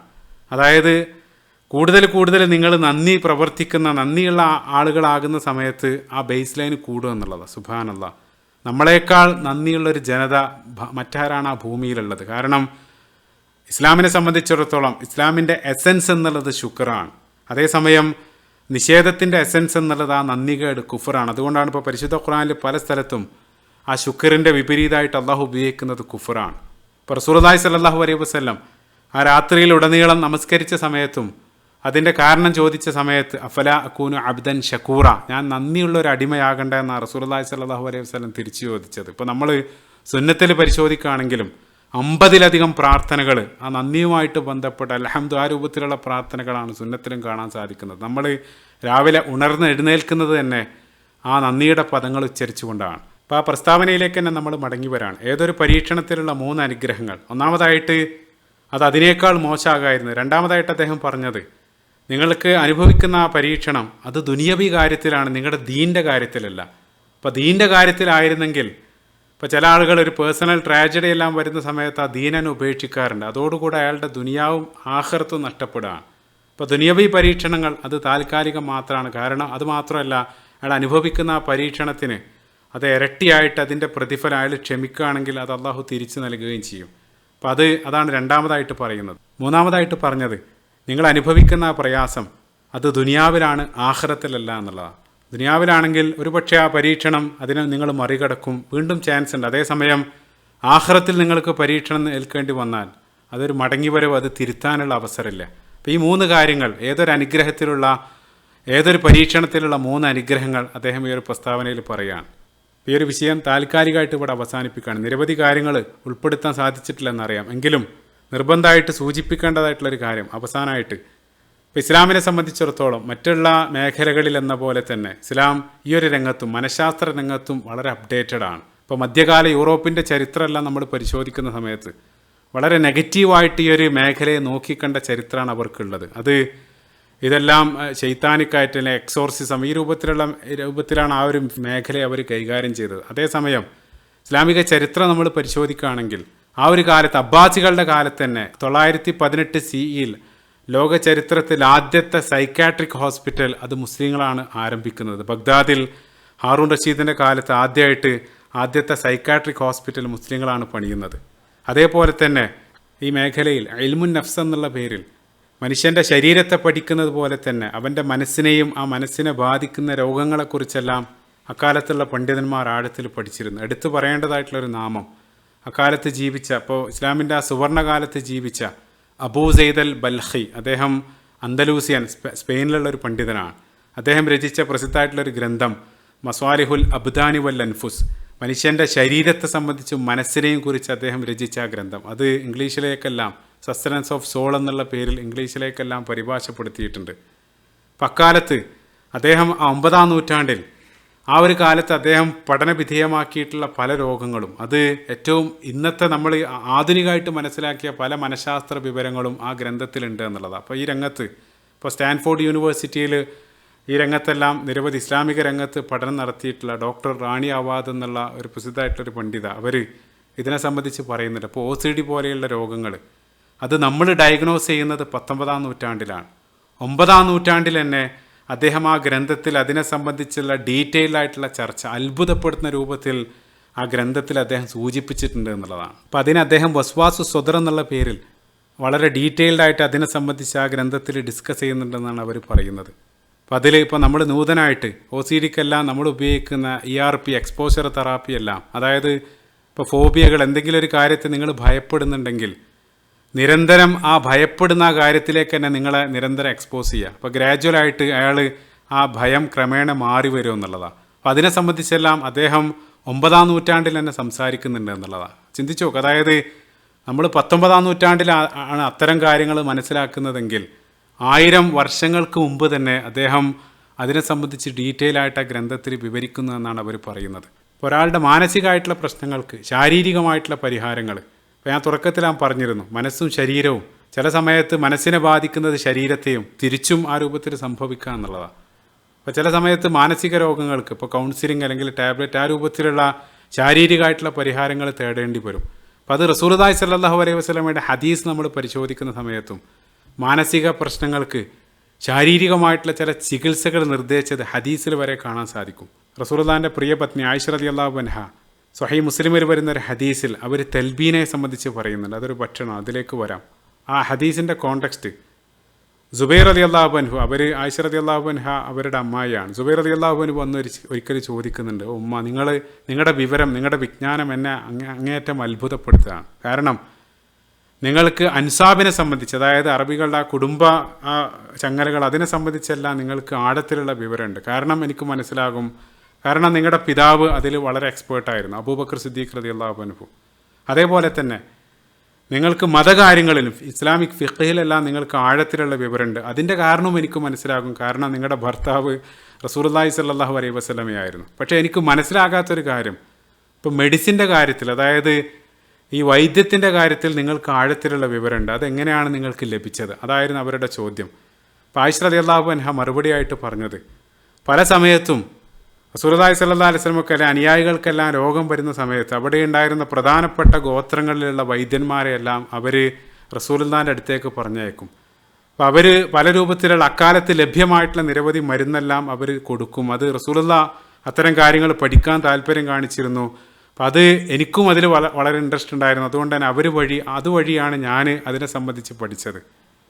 ഇപ്പോൾ ആയിഷ റളിയല്ലാഹു അൻഹ അക്കാലത്ത് മാനസിക സംഘർഷം, കഠിനമായിട്ടുള്ള മാനസിക പ്രയാസം അനുഭവിക്കുന്നവർക്ക് തൽബീന എന്നുള്ള ഒരു ഭക്ഷണം ആയിഷ റളിയല്ലാഹു അൻഹ സജസ്റ്റ് ചെയ്യുന്നുണ്ട്. തദ്ഹബു ബി ബഅദിൽ ഹുസുൻ, മനസ്സിലുള്ള ദുഃഖം പോകാൻ ആ തൽബീന ആയിഷ റളിയല്ലാഹു അൻഹ നിർദ്ദേശിക്കുകയാണ്. തൽബീന എന്നുള്ളത് ഇപ്പോൾ ഇന്നത്തെ കാലത്ത് ഓട്സ്, തേനെല്ലാം ഒഴിച്ചൊരു ഓട്സ് പോലെയുള്ള അക്കാലത്ത് മധുരമുള്ള ഒരു പാനീയമാണ്. അത് അവർക്ക് ആയിഷ റളിയല്ലാഹു അൻഹ നൽകുന്നുണ്ട്. മറ്റൊരു സൈഡ് പോയിന്റ്, ഇപ്പോൾ ഈ തൽബീനെ സംബന്ധിച്ചുള്ള ഒരു പഠനം, ഈ തൽബീന വേഴ്സസ് പ്രോസാക്ക് എന്നുള്ളത് ഒരു ആൻറ്റി ഡിപ്രസൻ്റ് ഡ്രഗാണ്. അതായത് മനുഷ്യന് ഡിപ്രഷന് നൽകുന്ന ഒരു ഡ്രഗാണ്. അത് രണ്ടും തമ്മിൽ കമ്പയർ ചെയ്തിട്ടുള്ള നിരവധി പഠനങ്ങൾ ലഭ്യമാണ്. നിങ്ങൾ ഗൂഗിളിൽ സെർച്ച് ചെയ്താൽ കാണാൻ സാധിക്കും.